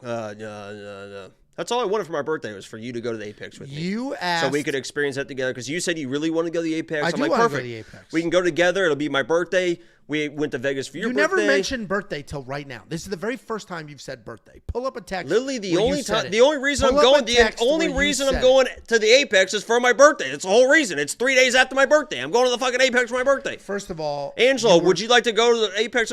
Nah, don't want to go. You never said for my birthday ever. You also weren't talking about the October card. You weren't even talking about the October card. Wasn't even talking about the October card. You were talking Apex 100. That's what you were talking about. That's what they all say. You booked this one, and I was surprised. Ready? I am ready. Okay. Here we go. You said Tampa in December or this in November for Apex 100. That's what you said. Okay. Okay. I'll wait. Never met. Birthday was never mentioned. None of that. Okay. All right. I'll wait. I gotta figure out what the fuck I said. October 19th. Just search. Just search. I am searching. I'm trying to figure out what the fuck to search. Not coming up because you didn't type it. We're moving on. Next up, at UFC 307, we got Marina Rodriguez taking on Iasmin Lucindo in a very interesting matchup. We got Marina Rodriguez, been sitting sort of towards the higher part of the rankings for quite some time, but she's starting to fade, starting to get a little older. And these young up-and-comers are working their way up, and Iasmin Lucindo is looking to snatch her spot in the rankings. We got Marina Rodriguez at 17-4 in her career, 2-3 in her last 5. She's coming off that decision loss to Jessica Andrade, taking on Iasmin Lucindo, 16-5. There you go. In her career, 4-1 in her last 5 on a 3-fight win streak. So I said, I'm just going to assume you don't give a fuck about going to the Apex. And this was a month or two ago. You said, sorry, it's been insanely lately with all this damn work travel. Would have to be the very last one. What was that date again? November, question mark? So the very last one. So it wasn't just the one that what you just said was there was only one. Show me where you offered. No, the context here is very obvious. No, it would have to be the very last one because multiple were referenced. What was the date for the very last one? November? Correct. November 9th was the very last one. What's that screenshot under it? Was the very last one. What was that? What was that right under it? And I'll find more. Don't worry. But I mean, that's okay. Here you go. Figure out when you can go to the Apex if you want. October 19th or November 9th. Let me talk to Mama Bear. I think we are in Florida for October. Sooner the better. There we go. See? Yeah, so you said I never referenced the fucking October 19th. Never referenced your birthday, I said. You literally just said 3 fucking minutes ago, you dumb bitch, that November 9th was the only fucking day that was referenced. October 19th is right on this fucking text right here. Don't change your fucking story now. Okay, that's an appropriate reaction, for sure. Birthday was never referenced. And I removed, as you can see there, I removed the October one off the table because I thought that's when we were in Florida. And I couldn't go. I'm sorry I couldn't make it to the Apex. I think that outburst was a little uncalled for because I have a busy schedule. I apologize that I said you didn't mention October when you did one time in the text message. Sorry for that. We good to getting back to this? I'm good, man. You're the one that just got caught in a fucking lie. Caught in a lie. I'm remembering text messages that you had to search through from months ago. Plural, months. Anyway, Marina Rodriguez. I'm going to start that intro over because nobody wants to hear that screaming. We got Marina Rodriguez taking on Iasmin Lucindo to battle out the upper echelon of this weight class and to move some rankings around. Marina Rodriguez, 17-4 in her career, 2-3 in her last 5. She is coming off that decision loss to Jessica Andrade. Iasmin Lucindo, 16-5 in her career. She's 4-1 in her last 5. She's coming on a 3-fight win streak. Marina Rodriguez is very good. She's got good, clean boxing. She has some power for this weight class as well. Good speed, raw one-punch power, but the takedown defense just isn't great. She is tall for this weight class. She uses that length. She likes to fight technical. She likes to stay on the outside. Overall, Marina Rodriguez is a complete fighter who can either grind out a win or get a finish, but she's coming off that close loss to Jessica Andrade where she was taken down and gave up 4 minutes of control time. That was a close fight overall, but that takedown probably sealed the deal. Iasmin Lucindo will be on the other side of the cage, and she uses her speed. She uses her power. She wants to clinch, drag, get you to the ground. Once she's on the ground, she's got solid top pressure where she uses strikes to loosen you up before transitioning to submissions. Her striking is just okay. She essentially just waits for you to throw, and then she'll counter. She'll rush in. She'll look for a takedown. Her game plan is always get on top, control from there. She's coming off that win over Karolina Kowalkiewicz, where she did have 2 takedowns and doubled the strikes. Here's the thing. I think Marina's the better overall fighter. I do think she's starting to fade a little bit. I think the takedown defense is going to be a problem here. Iasmin is going to be a pick for those reasons. If she couldn't use her footwork to get away from sloppy, bully Jessica Andrade, she's not going to be able to do it to get away from Iasmin Lucindo. The problem is elevation scares the absolute piss out of me, so I'm going nowhere near that 175 line when it is somebody as experienced as Marina versus somebody as green as Iasmin who needs the rappling. What do you think, Jakey Boom Balats? First of all, I do have to mention that my, I don't know if it's my kink or if it's my thing, is definitely neck tattoos, or throat tattoos, neck tattoos, especially when you got the lips of Lucindo matched with the throat tattoo. Dude, if she had long hair, she'd be like hot. I mean, she already is. She's got the jawline. She's got those lips are just something to be fucking desired. I don't know if you've ever kissed a girl with big lips, but it is it changes your fucking life. It is absolutely incredible. I like Marina as well. Like I said, I hate these Brazilian versus Brazilian female fights. Do you know when the last Brazilian female to lose, or do you know who the last Brazilian female to lose was when it wasn't a Brazil versus Brazil fight?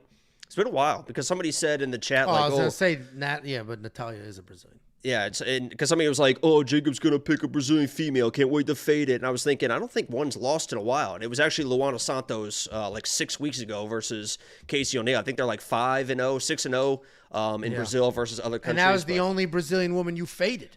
Yeah. So I've been doing very well because obviously I'm usually picking the Brazilian females. I had Souza versus Iasmin. I had fucking Norma Dumont. We're doing very well. So listen, Lucindo is a bully. And she is going to try to bully Marina. She wants to get in these clinch situations. She really wants to go to the ground. That's where she wants to thrive in this fight. She should want to thrive in this fight. I don't think that she's going to be able to bully Marina the way that Jessica Andrade was. Marina really struggled in that fight because she slipped. in the first round, and she was really trying to grapple hard against Jessica Andrade in that first round to get back to her feet. And I think that's why she gassed. And towards the last minute of the second round, last minute of the third round, you saw her really struggling to try and get away from Andrade. And we've seen Andrade, like, that's what she does. She is just non-stop forward, in your face with pace, with power. Lucindo is kind of more not like all in your face, and she will stay at range, and she will try to just throw these big bombs. People are going to figure out very quickly in this fight that Lucindo is a fucking terrible striker, because Marina Rodriguez is not a terrible striker. She is very, very good at range with her kicks, with her snipes, was hitting Andrade with these beautiful 1-2s. Andrade just really was able to eat those shots. I think Lucindo is really going to fucking struggle closing the range, and if she does not get a takedown early, I think she could get absolutely smoked in this fight. I'm going Marina Rodriguez because I think it's going to be mostly striking. Lucindo's going to struggle closing the range, and on the feet, when these gals are standing face to face, you're going to see that Marina Rodriguez is like 10 times the fucking striker Lucindo is. So if Lucindo can get this to the ground, she definitely can dominate there and wear down and win this type of fight. But every fight starts on the feet. I think she's going to struggle to close the range. I'm going Marina Rodriguez. It's not. Listen, I don't hate that pick. Obviously, I'm on the other side, but I'm not touching the. I'm not betting. The odds are crazy because Iasmin's relatively untested, and Marina is good. And she lost to Jessica Andrade, former world champion, and Jessica's not great. And Amanda Hebos has one loss at 115 pounds. She's 6-1 at 115 pounds. Marina slept. She's her, right? going to slept her. It was a standing TKO. Oh, okay. It was a fucking standing TKO. Sorry. The future world champion, maybe even 2 division champion, Amanda Hebos, her only loss at 115 pounds against Marina Rodriguez. How good is Marina Rodriguez? You know what I mean? She's old too, though. I think she's very. That's the problem. I think she's very. She is starting to fade. That is the problem. I don't think she's fading. She was landing good shots. She just was getting a little tired from the pressure. She was looking good on the striking against Andrade. Yeah, Andrade is a little bit. It'll be interesting. I'm curious to see how this fight plays out. Not touching it. You don't have to bet every single fight because this is the exact type of situation where like minus 175 should be obvious. She's got the wrestling, and then Marina's going to look great, touch her up, dance around in circles, and everybody's parlay is going to be busted. Like this is a fight you just got to leave out of there. And I haven't bet Marina either. There's a lot of these fights I think are going to be good fights. I think this could be either way that I'm just going to elevation this card. I'm kind of staying away from this card. I got my spots and then I'll let everything else go. Because if this was a normal fight card, I feel like I would put a little bit of action on Marina, but I'm just going to stay away from it. I agree with you. Elevation is a concern. I'm worried about it in certain fights. I'm not broad statement worried. Like you seem to be broad statement. Like this whole card could be a fucking anything could happen. Oh yeah. Which I get, but I'm not broad statement worried. I'm individual game plan, individual fighter worried. Like Iasmin worries me. But then if I look at when we break down the next fight, that elevation is not going to worry me there.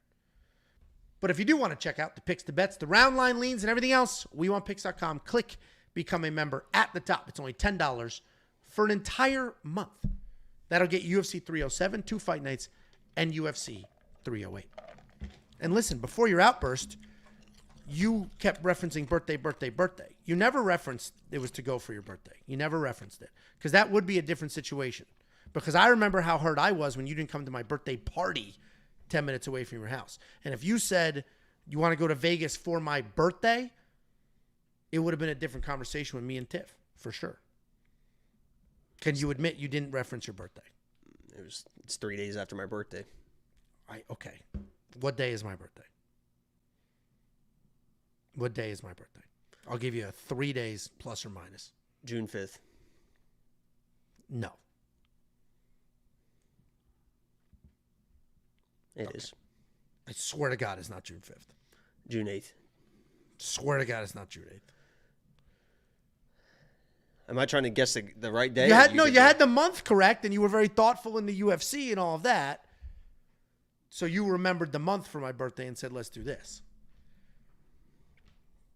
Anyway, I pride myself on being a good friend, so it does hurt me a little bit if that whole thing was sincere, that I just wanted to go for my birthday and Angela wouldn't come with me. If that was the case, I would have been a very different conversation at home to say, Tiff, I know I've been gone every single week for the last month and I'm going to be gone a lot more, but I need to go to Vegas for Jacob's birthday. That would have been a different conversation. I'm here for the boys. If I'm anything, it's a good fucking friend. And you have to know that. And I don't look like a Costco, guys. This is the second person that said, first of all, they're boom. They're dude. We went hunting the other day, and I was rating birds boom or doom, and then shooting, and I missed every single one of them. And I was like, "Fuck, this would have been awesome if I got one of these." This one's a doom. Fuck. All right, we gotta move on. Next up at UFC 307, we have the featured prelim of the evening. Wonderboy Thompson has been telling the world he's annoyed that he's on the prelims. He said, I'm usually a main card fighter. I think I am still being punished. And this is true. He literally said all these things. I think I'm still being punished for not fighting Michel Pereira when he missed weight. And I don't understand, because I don't necessarily think this is a main card fight. I think this is a perfect spot, a featured prelim, because they use the featured prelims. It's free. It's on ESPN. You're watching. You get excited. The featured prelim is supposed to be the most exciting fight. So then when you see it, you're like, fuck it. Let me buy this pay-per-view for $80. So I think this is a great spot for this fight, because I do think this will be a very good fight, and I do think some questions will be answered. We got Stephen Wonderboy Thompson taking on Joaquin Buckley. Stephen Thompson, 17-7 in his career, 2-3 in his last 5, coming off that submission loss to Shavkat Rakhmonov, taking on Joaquin Buckley, 19-6 in his career, 4-1 in his last 5 on a 4-fight win streak ever since moving down to welterweight. Wonderboy, we've broken him down a ton of times. You know who he is by now. He's old, but he looks absolutely fantastic, and he has that fight style that doesn't really age out. He's that karate style. He's the only person that effectively does it. Actually, him and Michael Venom Page are the only people that can do it effectively. Wonderboy Thompson comes in and out. He manages range really well. What he does a really good job of is he doesn't even need to full-blown attack. If you come in and you're a little bit sloppy, tiny bit of a step off, and he'll crack you.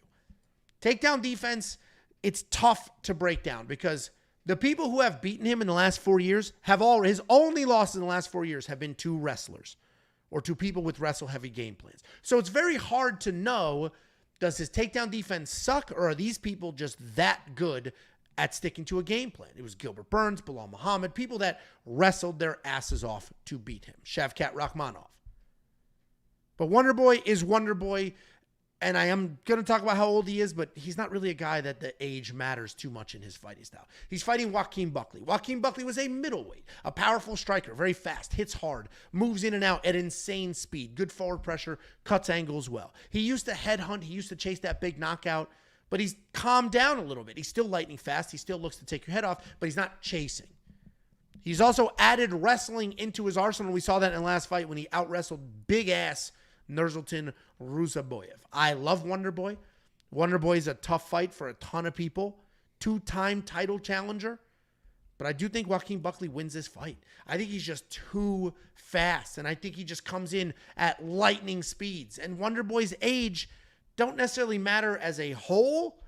Like, it's not like, oh, he's old, he's worn out, he's chinny, because he's not chinny. He's not worn out. But I do think the speed difference is going to be on full display, and that counter-striking is going to be off by a half a second, and you need the perfect timing. Plus, Buckley worked in those takedowns against Nursultan. A little more the same here. I think Buckley gets it done. I hate picking against Wonderboy, but I got to do it. Jacob, what do you think? Yeah, Buckley's just not very good. I mean, there's just no way to say it nicely. I mean, he is an explosive guy. He is an athletic guy. And if he doesn't get the fucking takedowns and the control for 15 fucking minutes, he's going to get absolutely pieced up on the feet. I mean, this guy, Stephen Wonderboy Thompson, came in, just 2 years ago and just beat the absolute fucking hell out of Kevin Holland. And people are going to talk about, oh, Kevin Holland had a broken hand and blah, blah, blah. Stephen Thompson, well, people don't know, also had a broken hand. Didn't bitch, didn't moan, didn't quit. His left hand was broken, 2 broken bones, just kept fighting, beat the absolute piss out of fucking Kevin Holland. Turned Shavkat into a wrestler as well. Joaquin Buckley is going to come in at elevation. Everything he fucking does is at 100%. This guy doesn't pace himself. He doesn't take it easy. He doesn't pump out a jab, fake takedowns. Everything he throws is 100%. Every takedown is 100%. Every takedown is like just exploding across the octagon. It's not set up with the hands. Everything is athleticism. Everything is power. Everything is speed. And that elevation against a guy that's been there, done that. The split stance karate is a different type of stance to shoot on. You can't really time those shots. It's not somebody that's just standing there that's 7 foot tall like Nurzulton that's just standing there like this that you can get to their tall legs. He's split stance. He's in and out. He's a sniper. He hasn't shown any slowing down at all with his hands, with his speed, with his counter abilities. And on the feet, Buckley's in fucking trouble. If he doesn't get the takedowns for 15 minutes, he's in trouble. He might get a takedown early. Stephen Thompson's a durable guy. He's not going to get submitted. He's not going to get TKO'd. He's probably going to get to a fence. He's going to make Buckley work. Buckley's going to slow down. The takedowns aren't going to work. And Wonderboy might end up knocking this guy out in the second or third round. I've always been a Buckley hater. I just think he's an athlete, not a fighter. I'm on Wonderboy. I disagree with half that take. I don't think he needs to wrestle. Obviously he should, and I want him to. Feet. Dude, he's so fast. He's so fast. And where you are correct, and we talked about this on the call-in show, is like if he just comes in all sloppy and stupid, Wonderboy's gonna step off and crack him. 100% agree. That's what he does. He doesn't set shit up. I get it, but he's so fast, and if he comes at an angle, because he was lighting up Luque. Luque's supposed to be a great striker. He's a fucking quitter. This is what I got up, and Sue's like, did he just go get a cake from Portillo's?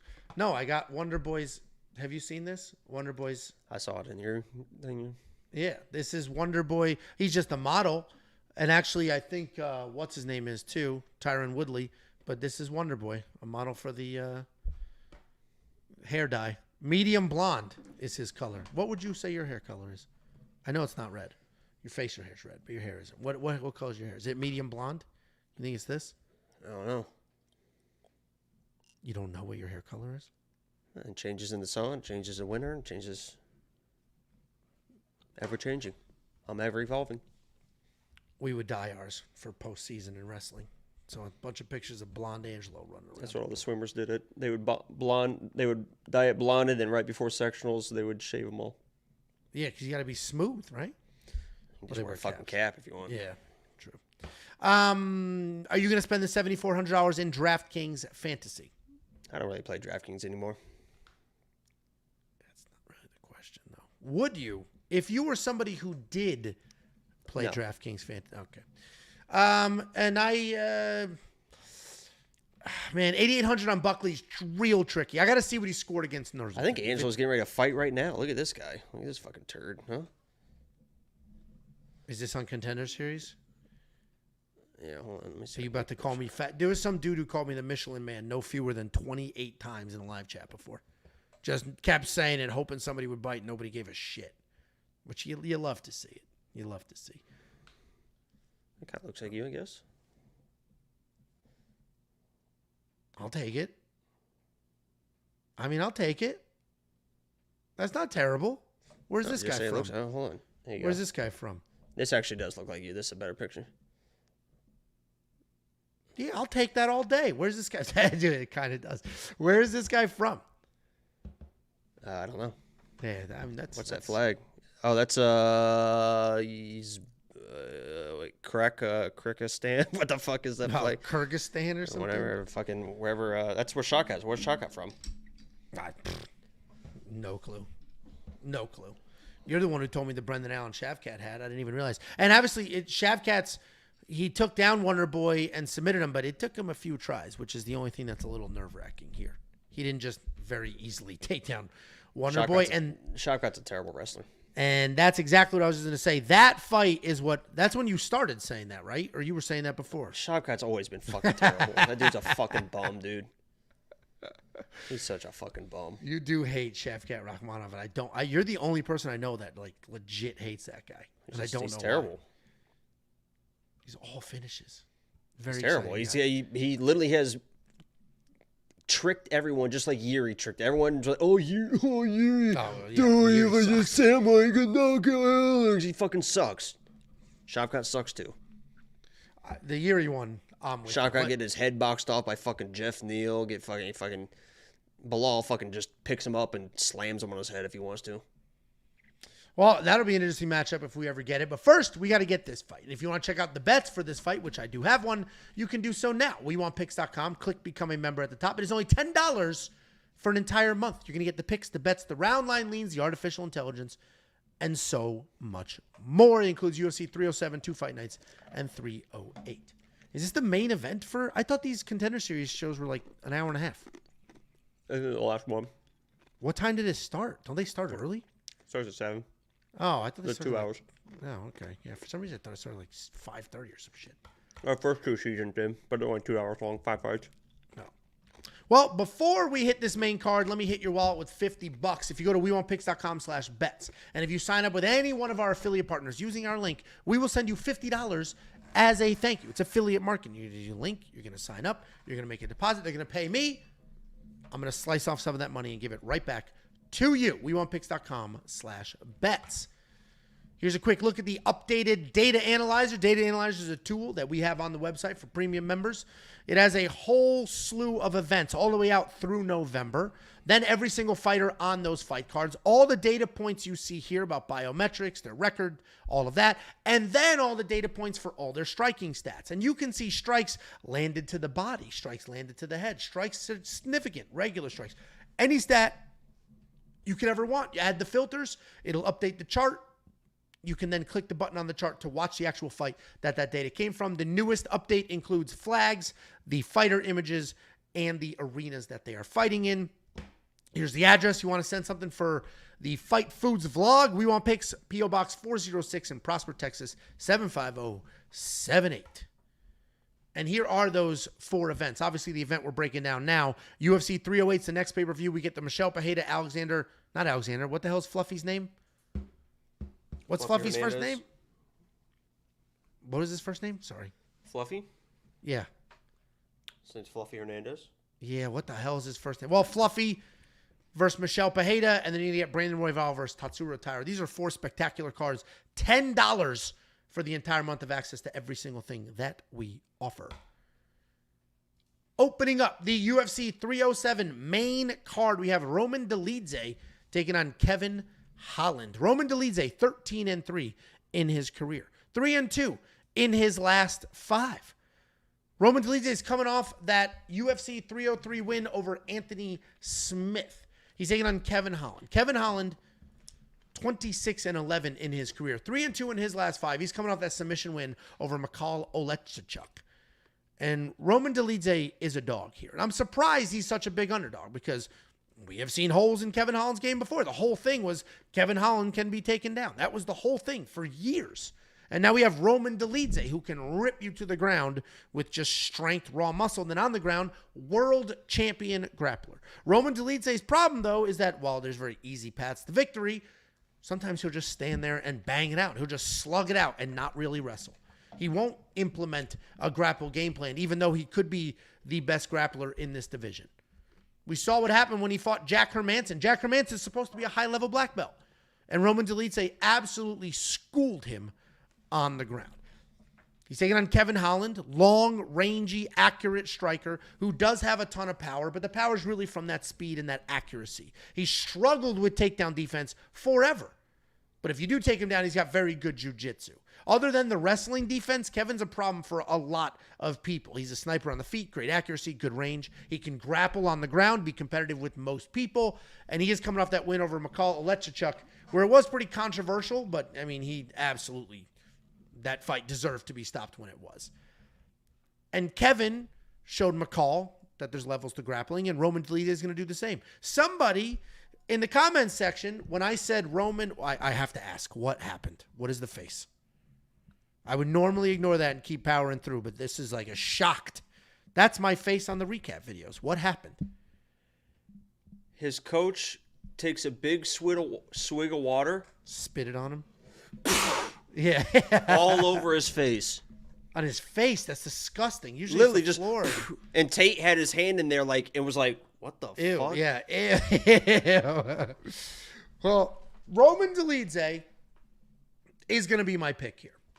And I had somebody in the comment section in my Quick Picks video say, I think Kevin Holland's a better grappler than Roman. And I had to remind that person that Roman Dolidze is a world champion. This isn't because they said Kevin Holland's a black belt too. There's levels to everything. There's levels to everything, right? If I were to go live stream tomorrow, I would fucking suck. There's levels to that. Jacob is levels above me in the live streaming. Kevin Holland is a black belt. And Roman Dolidze is levels above him in the black belt jiu-jitsu game. Roman Dolidze worked Jack Hermanson, who's a very good high-level black belt. Roman Dolidze is a world champion. At a point in time, you could look at a globe of the entire world, and Roman Dolidze was the best grappler in the world at that time, at that weight class. So no, Kevin Holland is not as good of a grappler as Roman Dolidze. Now, is he a good enough grappler to not be submitted? Maybe. He might be. Because his striking should be much better than Roman's. The striking shouldn't even be close. Problem is, I don't think he's improved the takedown defense. And this is at middleweight.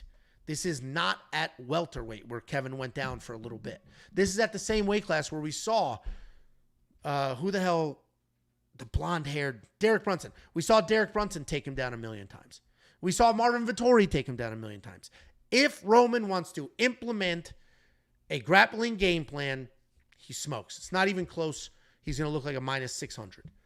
But if he wants to stand and slug it out, he could get pieced up on the outside, never get close, and have issues. Roman Dolidze has also had cardio issues, which are a bit of a concern. I've got 2 bets on this fight. One is Roman money line, because I just think he flat out wins this fight. The other is Roman inside the distance decision, no action, which means if Roman finishes Kevin, you get paid. If he loses the decision, you get a full refund. Did you know that was plus money, Jacob? Why is that plus money? That should not be plus money. You agree? Roman's insanely tough. He's not a guy that's going to get finished. People love Holland. Well, what do you think? It's your turn. Oh, I'm watching the fight. Is it my turn for the breakdown or to answer the question? It is your turn for the breakdown.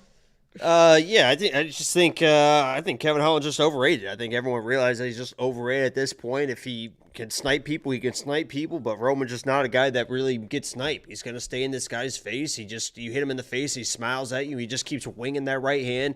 And there even is a world where he just, with his pace, with his pressure, just staying in Kevin's face, where he's even able to win a decision even with his striking. But Angelo mentioned it. The advantage is in the grappling. Roman used to love those, just hold people against the fence and clinch them.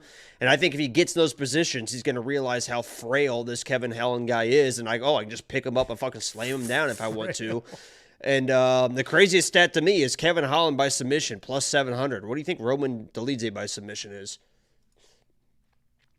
Do you know the answer? Yeah, I'm looking at it right now. It's plus 1,100. It seems like which that's is crazy. Yeah, like fine. If those are the odds, that's fine.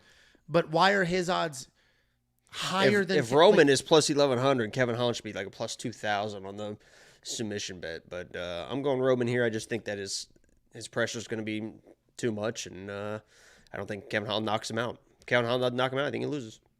See, here's the community we're dealing with. Ramiz Brahimaj was a world champion too. There are levels to that as well. And some people are fucking world champion BJJ people, and then they're actual fucking pussies. Guess what Roman Dolidze is not? He's not a fucking pussy. This guy, we just had a knockout. I think it was a head kick. Did knockout. I win? What? You said the guy that I look like. Did he win? I'm not sure. Yeah, I think he did, actually. Roman Dolidze, he's a guy that just, on his embed, he just goes to the woods and he just fucking, I don't think Cheyenne has seen this guy in 3 years. He there was a quote that he says, maybe I don't say that I don't like people, but maybe I just don't like people. He's in the woods cooking steaks on rocks and shit. That's the type of guy. He's a Georgian dude, not a pussy. So he's a world champion guy and he's not a fucking pussy. Ramiz is kind of a pussy. When was the last time Roman got a takedown? His last fight, you dumb dick. His last fight, man. It's crazy to be this wrong. And remember the guy earlier? Why is Angelo such an asshole? I just match energy. I'm an energy matcher. I'm a bit of a gaslighter, but I'm an energy matcher. Everything I do is in good fun, and then you're an idiot, and then it's not good fun anymore. So sorry, Sean K. You're dead wrong. Roman Dolidze, we watched him. You know how we know Roman Dolidze is a phenomenal grappler? We watched him smoke absolutely smoke high-level black belt Jack Hermanson. As soon as they hit the ground, that dude was in a world of trouble instantly. Dude got put in a calf slicer and couldn't move. How embarrassing is that? Literally instantly. That's like when fucking Grant Dawson had my guy Demiris Magulov in a fucking full Nelson. Never seen that before in my life. Yeah, that is embarrassing. That was embarrassing. Grant fights next week. Anyway, we're both on the Roman side. I'm surprised you're on that side as well. Do you trust him as much as I do? Obviously, you didn't bet on it, but do you trust him as much as I do? If it wasn't at elevation, would you have bet on him? No, just because Roman just sometimes will just fucking duck his head and throw right hands for 15 minutes. Yeah, and if that is the game plan, that's a problem. Because Kevin's the much better striker. Roman's a powerful striker, but Kevin's the much better striker. We'll see what kind of game plan he has and what he's looking to do, because you just never freaking know with this guy. But I do trust him enough. I got 2 little bets on him, different bets, different lines. But I think Roman can get this win. And I think there's also the upside for a finish. I do not think he gets finished, though. So I placed my money line bet before the inside the distance decision no action was available. I think inside the distance decision no action is quite literally one of the safest bets on this card. Worst case scenario, you'll get a refund. If you do want to check out those bets and all the other bets, WeWantPicks.com, click Become a Member. It's $10 for an entire month, and that month includes UFC 307, 2 fight nights, and UFC 308. Next up, at UFC 307, we have Kayla Harrison taking on Ketlen Vieira. Kayla Harrison, 14-3 in her career. 3-2 in her last 5. She's coming off that successful UFC debut against Holly Holm, taking on Ketlen Vieira. I said those backwards. 17-1 for Kayla Harrison. 14-3 for Ketlen Vieira. 3-2 in her last 5. She's coming off that decision win over Pani Khanzad a little over a year ago. Kayla Harrison, if you don't remember the breakdown from UFC 300, not much has changed. High-level judoka. She is literally the most accomplished American judo practitioner that we have. Man or woman. 2-time Olympic gold medalist. Multiple-time world champion. She transitioned from judo to MMA a little while ago. This is no 4-1 in her career. 17-1, a long career in PFL. She's been an American top team for a very long time, and she continues to improve. Does she have the greatest striking? No. But it's improving, and the judo will always be there. She is rock solid, very powerful, and not soft. She's taking on Ketlen Vieira. Ketlen Vieira is quite large. She's very big for this weight class, and she uses that size pretty well. She's powerful. She comes forward. Busy striker. Solid takedowns. Good top work. She likes to just bomb heavy, tie you up, and then either trip you and drag you to the ground. She's not incredibly athletic. She's not very fast, but she is big, she is strong, and she is fundamentally sound. She's coming off that win over Pani Khanzad, where she threw very few strikes, but she did control the wrestling. And Ketlen's coming back after a full year away, and this is a tough welcome back. And I think this is just a terrible matchup for Ketlen, because Ketlen uses her size. Ketlen likes to be the bigger, stronger fighter. And that's just not going to be the case here. Kayla Harrison is too strong. And if you grapple with Kayla just a little bit, you're probably going to go for a ride. So Kayla Harrison is the pick. I'm very confident in that pick. Obviously, the line represents that. But I will say, this tracker shows open at 900, is now 900. She was -6 something just 2 days ago. So that line has been yo-yoing quite a bit. But I don't know what Ketlen could possibly do to Kayla Harrison. What do you think, Jakey boy? Yeah, I was a little bit pause for concern going into that Holly Holm fight, because I was like, Holly Holm is a veteran. I watched that Aspen Ladd fight. Aspen Ladd had a little bit of success in the grappling and stuff with Kayla after she had already come off a loss, against Larissa, where she just really wasn't doing enough. And you could see that Kayla really leveled herself up for the UFC. I mean, even though I know Holly kind of made a mistake in that fight and decided for whatever reason, let me try to clinch with the fucking, I don't know what that game plan was or why anybody thought that was a good idea, but even in those exchanges against somebody that usually can be durable, like a Holly Holm that's been there, done that, been around, whatever, you could tell Kayla's level up her game. So when it comes to this fight, I believe that she is going to find a way to get the takedown and get the control and probably get a finish as well. There is a world definitely where she just kind of fucks around for 15 minutes. It can't finish a girl like Ketlen. She's shown before that she can't really finish people, but I'm going Kayla. Yeah, I mean, it's a pretty obvious pretty straightforward. Like I said, the odds the other day were good. And one of the reasons why I mentioned that, when's the last time a female Brazilian lost? And I was like, maybe that'll keep going for a while. And then I looked at this card and I was like, oh, never mind. Yeah, I mean, Kayla, it's not even just the fact that Kayla's better and all these things. Like, literally, Ketlen's entire game plan is let me tie you up and drag you to the ground. And that's just not going to work here. This is the worst person in the division to try to do that with. I think Kayla Harrison should be in your DraftKings lineup. I think she's worth every penny. And I think she has shown that she can do what she needs to do to people. And yeah, Holly Holm was 40-something at the time, but I don't think much is going to be different here. So if you do want to check out everything we got going on, if you think the DraftKings Optimizer agrees, WeWantPicks.com, click Become a Member at the top. It's only $10 for an entire month. And that month includes 2 pay-per-views and 2 fight nights. There you go. There you go. By the way, wasn't she so nice? Really, really nice. She's 5'8", was wearing boots, and I'm what, 4 inches taller than her. So at least she was. Is she listed at 5'8"? Man. Oh, she is listed. Oh, dude, she's fucking jacked, dude. But she was so. I was just saying this to web guy Josh the other day. She was like fun and bubbly.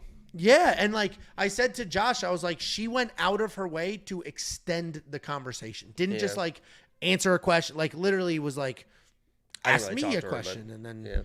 Well, because I was just going up to everybody saying, who do you think wins the main event? And then she didn't just say her answer like Cody Garbrandt did. She like expanded on it and like, you know, asked me a question and then referenced that she gave. Did she give Alex? What did she do? She taught him a throw and said, I'll give you a black belt if you use it or something. Is that what it was? She taught him a throw. I don't know what the conversation was. Yeah, I thought there was something else there, but oh well. Either way, Kayla Harrison's awesome and she should have some success here. Next up. At UFC 307, we have the featured fight of the evening. We have the King of Rio, Jose Aldo, taking on Mario Batista. Jose Aldo, 32-8 in his career. 4-1 in his last 5. He's coming off a successful return from retirement. He's taking on Mario Batista, 14-2 in his career. 5-0 in his last 5. He is on a 6-fight win streak. This entire fight comes down to, do you think Jose Aldo is old and slowing down or not? Because skill for skill, Jose Aldo is the better fighter. Skill for skill, Jose Aldo is one of the best fighters that has ever walked the face of the earth. He's certainly the best 145-pounder of all time. He reminded us of that last year or earlier this year when he came out of retirement and then beat Jonathan Martinez. He's a great counter striker. He's got those phenomenal leg kicks that we've talked about for years. Very technical Muay Thai, great BJJ. His takedown defense quite literally might be the best ever. Merab Dvalishvili was 0 for 28 or something insane in that fight. He's listed at 38 years old. He is older than that. We've talked about that story many, many times. He's taking on Mario Batista. Mario Batista, high volume striker. Get one to give one kind of style. He sets a good pace. He's always plodding forward. He is light on his feet. And he has been steadily evolving these last few fights. And he is now on a 6-fight win streak while primarily a striker. He has worked in 12 takedowns in those 6 fights. He's coming off that one-sided win over Ricky Simone where he looked great moving forward. He wasn't worried about the wrestling and he threw a bunch of combinations. And honestly, this entire breakdown is eventually Jose Aldo has to look old. He has to eventually, right? He can't just look young forever. He can't just be fast as shit, hitting hard. Like, he can't be great forever. He just can't. And is now the time. If this fight was a few years ago, Jose Aldo all day long. Not even close. All day. But he is getting older. And he did look good in that last fight, but I think some of that had to do with the fact that I think Jonathan Martinez was maybe a little frozen by the moment. He's fighting the King of Rio in Rio. I'm picking Mario Batista, but I'm picking him at low confidence. I'm not betting on Mario Batista here. I'll be squarely rooting for Jose Aldo, one of my favorite fighters of all time. Jakey boy, I told the people. What are you smiling at? Finney got his contract. He did it, man. Third time's a charm. Really? Yep. That was just, and all 3 were wins? Yep. Damn. He's that little jack dude, right? Yeah. Yeah. I told the people that our first UFC ever interaction was a Jose Aldo fight. I was telling you all week how he's going to beat the shit out of Conor McGregor. Then you come over, and that is not what fucking happened. And that's really what kicked off a friendship that is 10 years strong. Right, Jakey boy? Is it my turn or what's going on here? Yeah, I picked Mario Batista because I do think Jose is going to start to look old, but I don't love the pick, and I'll be rooting for Jose. What do you think, Jake?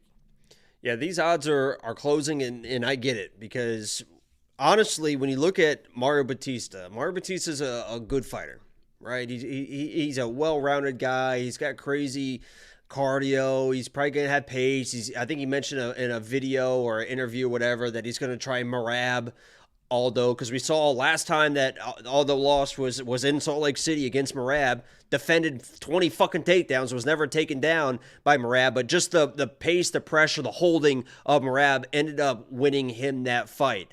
If that's the game plan for Mario, and he's able to implement that game plan of just constant forward pressure, getting Aldo against the fence, trying to take him down, I don't think he's going to be able to take him down. Maybe he's able to get a takedown, but Aldo's just so hard to fucking take down. Yeah. One of my favorite moments of that Jonathan Martinez fight, which, by the way, I was all over Jonathan Martinez. Right, I'm a big Jonathan Martinez guy. I said he's got the tools, he's got the range, the kicking.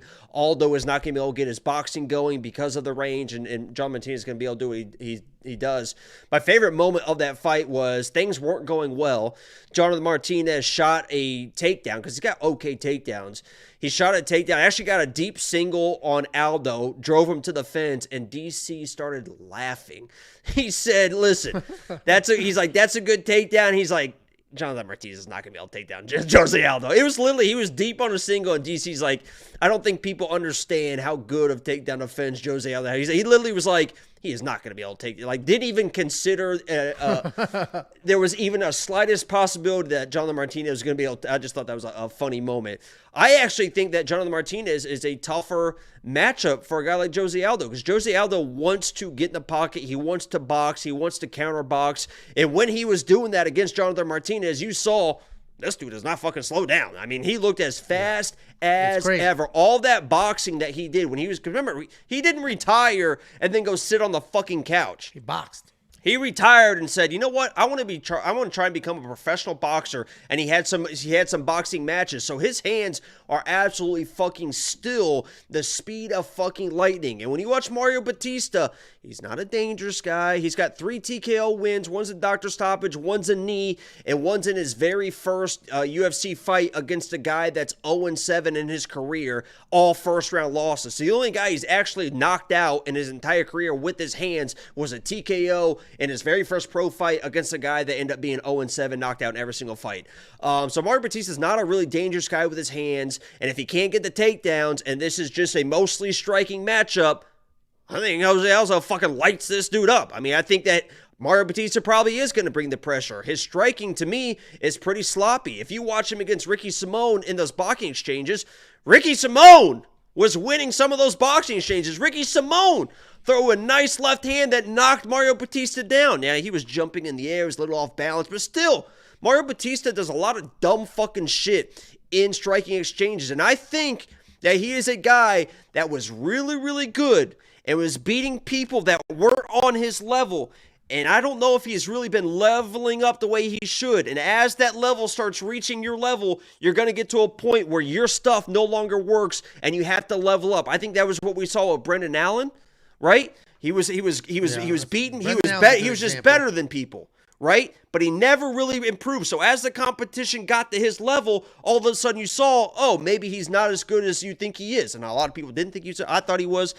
You gotta keep improving. I'm not saying that Mario Batista is improving, because he probably is, but that fight against Ricky Simón, I think he looked slow with his hands. He was getting hit, and if he stands in front of Jose Aldo and tries to fucking box, he's gonna get fucking lit up. Now, this is elevation. Jose was slowing down against Merab, but Merab was bringing crazy pace, crazy pressure. I think Mario is a little bit in between that pressure, and Jose Aldo is going to be able to find those strikes. So it's hard to pick against the King of Rio in a fight where I believe he is the 10 times better boxer, and it's going to be mostly boxing, in my opinion. Yeah, I mean, I want to agree with all of that. And none of your points are crazy. None of your points are wrong. Like, I'm rooting for that outcome. I love Jose. Dude, Jose Aldo is one of my favorite He's only fighters lost of all time. against. He got sparked by Conor. Best to he ever gets. do it. He loses to Max, who's one of the best boxers of all time. Piotr Jan knocks him out like late in a 5-round fight. More of a even TKO, that first Max fight, he was lighting Max up in that first. I mean, he almost knocked Max down in that first fight and stuff. So he only loses against the top of the top, like really really clean fucking boxers that can go toe to toe with him with speed and also can translate power as well. And I just don't think Mario Batista's that guy. Even Jose Aldo at 37, 38, whatever it is. Literally has only lost to 2 division world champion Conor McGregor, 2 belt champion, because the BMF belt and featherweight belt, Max Holloway. One of the all-time greats, Alexander Volkanovski. The Marlon Moraes win or loss is it was a split decision. And Piotr Jan, former world champion. And Merab, current champion. Marlon Moraes is the only loss he has that isn't to a current or former world champion. So I'm with you. And Moraes is very good. He's very chinny. But skill-wise, he's very good. Correct. Yeah, Moraes was basically, they were calling him Jose Aldo 2.0. He was very good. If he had a chin, dude, he is literally offensively, he is so fucking good. 100%. Yeah, listen, I'm not going to full flip. I'm still on the Mario side here. I just can't get age out of my head. And then elevation, he's going down to 135. Like, usually you get older, you go up in weight. He's getting older, he's coming down in weight. Like, those are the concerns I have. But I mean, and I'm just. He was so fast against Jonathan. It was crazy. I know, and I'm fucking arguing with myself right now. Dude, because it was crazy. He didn't look old. I rewatched that, and I'm like, holy shit, dude. The combos he was throwing, like, I mean, it looked like fucking prime Aldo the speed he was throwing that shit. Well, and I'm literally arguing with myself right now because I'm like, he's going to look old. And it's like, but he just fought 6 months ago and didn't look old then. Why would he look old now? But I have been telling myself, you don't think any of that was Jonathan Martinez? Like, oh my God, this moment's too big for me? No, I mean, the speed is speed. And that's a rangy kicker like that is much harder to box than, especially he's a southpaw as well. So all that body work, those body shots that Aldo likes to dig in and stuff aren't really even there against a southpaw and Jonathan Martinez, a rangy southpaw kicker. And now you have an orthodox boxer. It's like, okay, I'll fucking take Aldo in a fucking boxing match against these guys all day.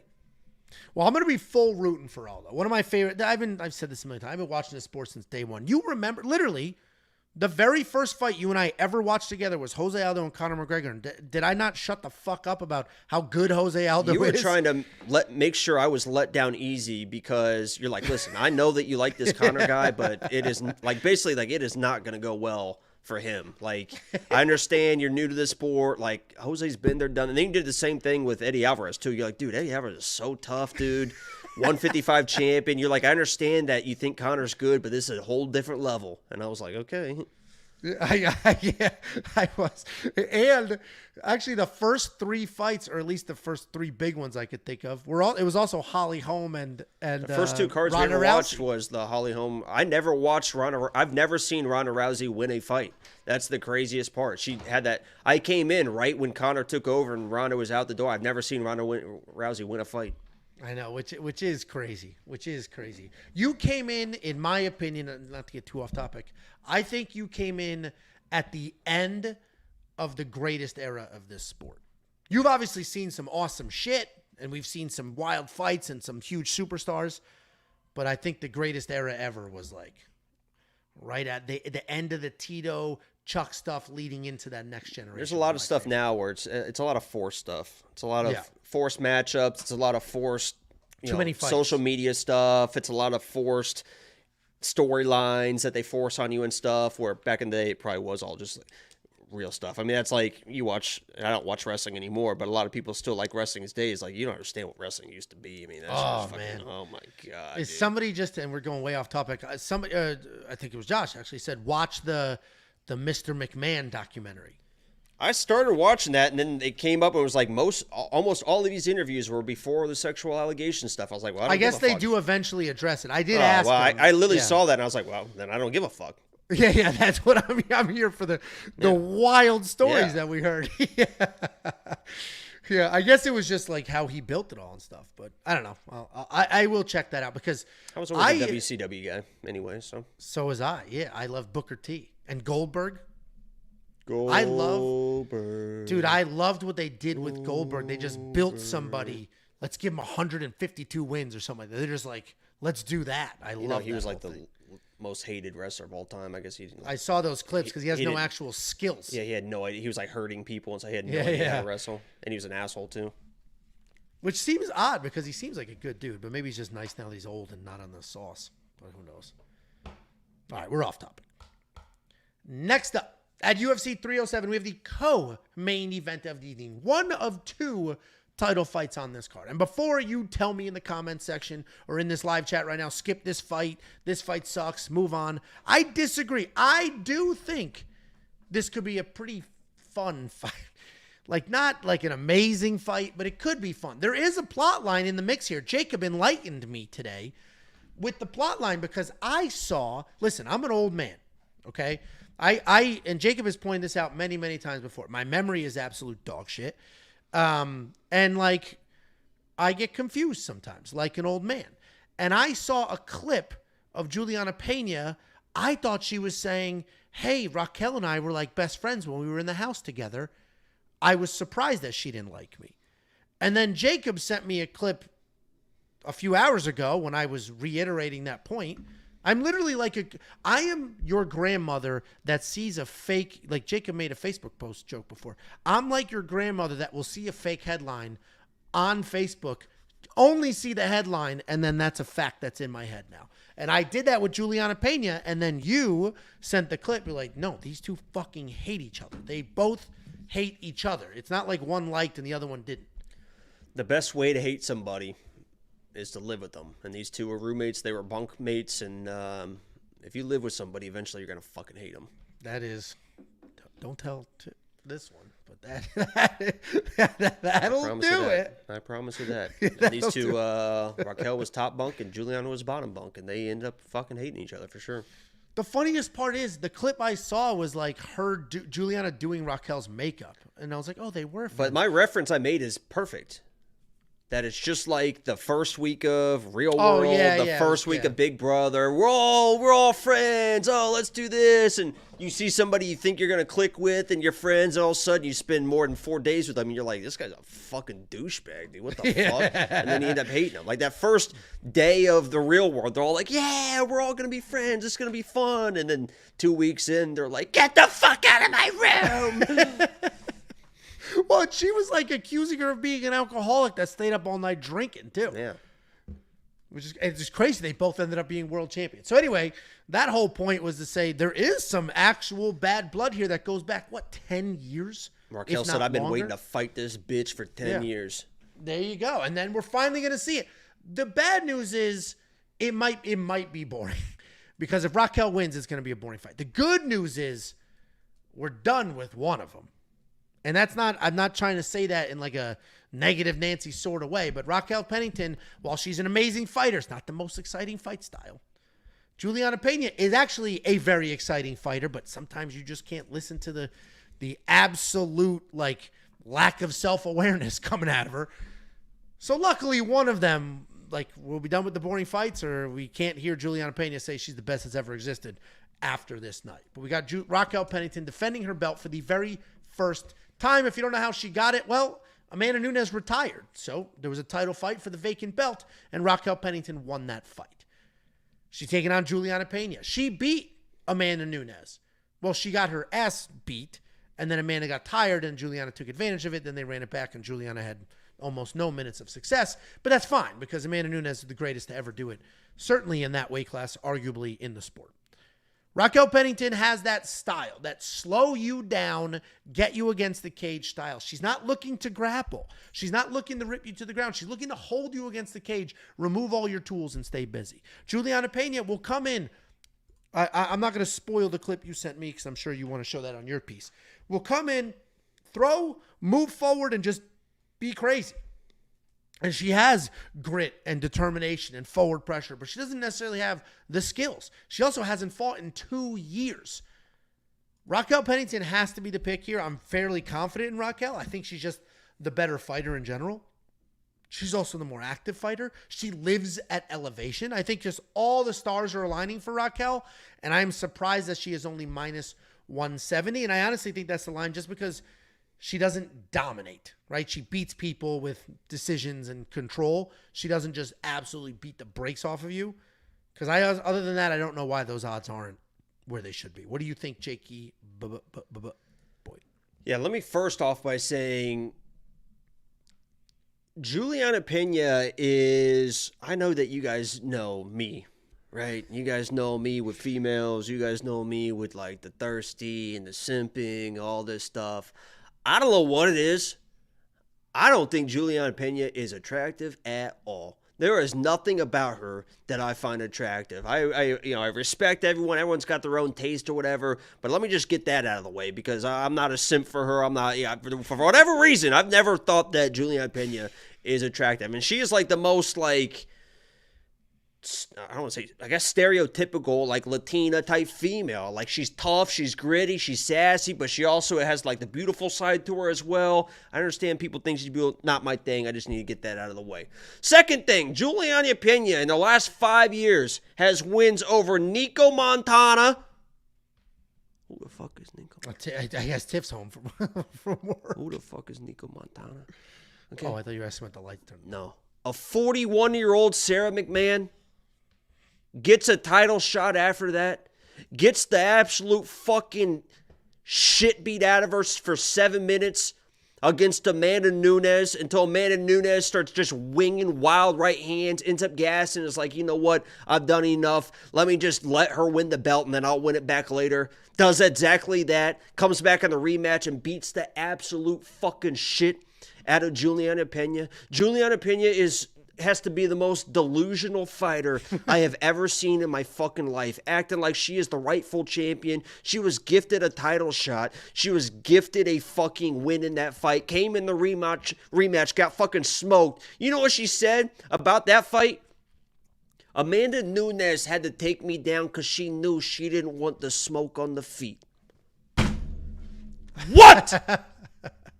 That's what she said about that fight. Amanda Nunes had to take me down because she didn't want the fucking smoke on the feet. Juliana Pena cannot strike for fucking shit. Go watch The Embedded. Go watch every fight she's ever had. She is basically, this is a little bit of a mean thing to say, she is basically Matt Frivola when she strikes. It is not here. It is nice, tight throwing combinations. It is here, here, and it is like this. This is how she fucking strikes, okay? Not a good striker. Overrated takedowns, overrated grappling. Raquel Pennington has been there, done that. She's seen it all. Watch the fight against Bueno Silva. Juliana Pena is basically a fucking shit version of Mauro Bueno Silva. At least Mauro Bueno Silva will stay in your face. She's got good power and is much better on the ground. Bueno Silva got their clinch positions, took Raquel Pennington down. Bueno Silva's much more dangerous than Juliana Pena, and Raquel Pena just does what she does. Just goes through the motions, baseball grip on the things, gets back to her feet, gets to the clinch, and then starts wearing girls down. Raquel Pennington is 10 times better striker. She's stronger. She's been there. She trains, lives, breathes that mountain air every single fucking day. Juliana Pena showing up the week before an elevation fight when she's supposed to be the girl that wants to push the pace and the pressure is a fucking mistake. And even Raquel Pennington said, I can't believe she's only showing up a week before. Like, elevation is no fucking joke. You want to be the girl that wants to, because that's how she beats people. And if she wants to win this fight, it has to be with crazy pace, pressure, stay in Raquel's face, try to get those takedowns, make this gritty. Guess what? When you're showing up to Salt Lake City the week before the fight, and you want to be that pressure person against somebody as durable as Raquel Pennington, who's going to jab her face off, who's going to have the striking advantage, who can get back to the feet over and over again, even if you take her down, you lost. You lost. Raquel Pennington wins. Do me a favor, show that clip of the striking, the one you texted. I would, on but the if embedded or whatever? Yeah, I would, but as soon as I do that, my headphones are going to connect to my phone and not my computer. You sent that, and I was like, Jesus, this is bad. It is not a good look for somebody fighting for the title. I don't know if they're even going to be able to see them, whatever, but Here, watch. Look at that. Look at that right hand. Her head is down, and it's exactly the motion Jacob did. Elbow up like this. Look at just bad. And Bilal afterwards goes, nice. We got just watch this. This girl's fighting for a world champion. Was a former world champion somehow. The next clip you sent was Raquel. Swipe. Well, I'm not gonna just swipe like that and just make sure. Yeah. Oh, I thought you were in the text. That's why. If you swiped in the text. I don't know where the Raquel thing is, but I think. Well, you sent a clip of Raquel in a similar exchange in the embedded. And she's like, put. Yeah, Raquel's an actual fucking fighter. She's tough as shit. She hates this girl. The only reason Juliana Pena won the fight was because Nunes was just going toe-to-toe, winging shit. If there's ever pressure from Juliana Pena and Raquel feels uncomfortable, guess what she's going to do? She's just going to fucking grab her. She's going to push her to the fence, and Juliana Pena's going to try to get takedowns from there. She's not going to just start winging wild right hands and gas herself out like Nunes did. She knows what she's fucking doing. A Sharp Brother says that recent footage, that's from the embedded. That's last week, guys. Yeah, that was last week. That was one of her last training sessions before this fight. Yeah, that is brand new. And I honestly cannot fucking believe, because Juliana Pena is one of the biggest dog favorites. I've gotten tagged so many times. Pena lock of the week, Pena lock of the week. Guys, what are we doing, man? Yeah. That is a bizarre. Because based off of what? For shit. Like, based off of what? Like, she got a title shot beating a 41-year-old Sarah McMahon, and then got her ass beat until the person beating her ass got so tired they decided to go home. She didn't. Yeah, and I agree with you. Based off of what? Like, what are we basing it off of? So I mean, whatever. Fine. And she's delusional. She thinks she is like. I'm with you. You don't gotta tell me. I have Raquel Pennington in a parlay. I trust her, and minus 170 is great odds. Great odds for Raquel Pennington. Great odds. And Juliana's a 2-year layoff. It's not like Juliana's been busy. A 2-year layoff. And didn't look great before the layoff. I'm with you. Jacob and I could not be. She literally came into that rematch with Amanda and was like, "Oh, I'm just gonna get in her face and just." Bleh. Yeah, and with him and with cardio, it's not even a fight. with cardio, it wasn't a fight the first time until she got tired. I mean, Jacob literally just started going like this. And Juliana Pena's face was able to take it. It is crazy. She is tough. She's not a quitter. She is tough. Like she's tough. She's not a quitter. And I don't mind confidence, but it's almost like the thing we started this card. It's almost like we're going to bookend this card, right? I said that Alexander Hernandez's biggest downfall is he is almost delusional with his ego because he just thinks he's going to smoke everybody and can't just fight a fight like a fight. He can't game plan and work through it because he just, I'm going to go in there and just smoke him. Same thing here. I guarantee she blitzes across and all of a sudden Raquel's going to grab her, put her against a fence, throw some elbows, slow it down. This actually could end up being very entertaining, especially with the grudge match. But Jacob and I are very, very insanely aligned on this fight. There are some bets on the board if you want to check those bets out. WeWantPicks.com. Click Become a Member. It's only $10 for the freaking month. And that $10 includes every single tool you could ever want or need to do your own research, but also our picks, our bets, the artificial intelligence, so much more, not just for this event, but for events. And that includes UFC 308. WeWantPicks.com. Click Become a Member at the top.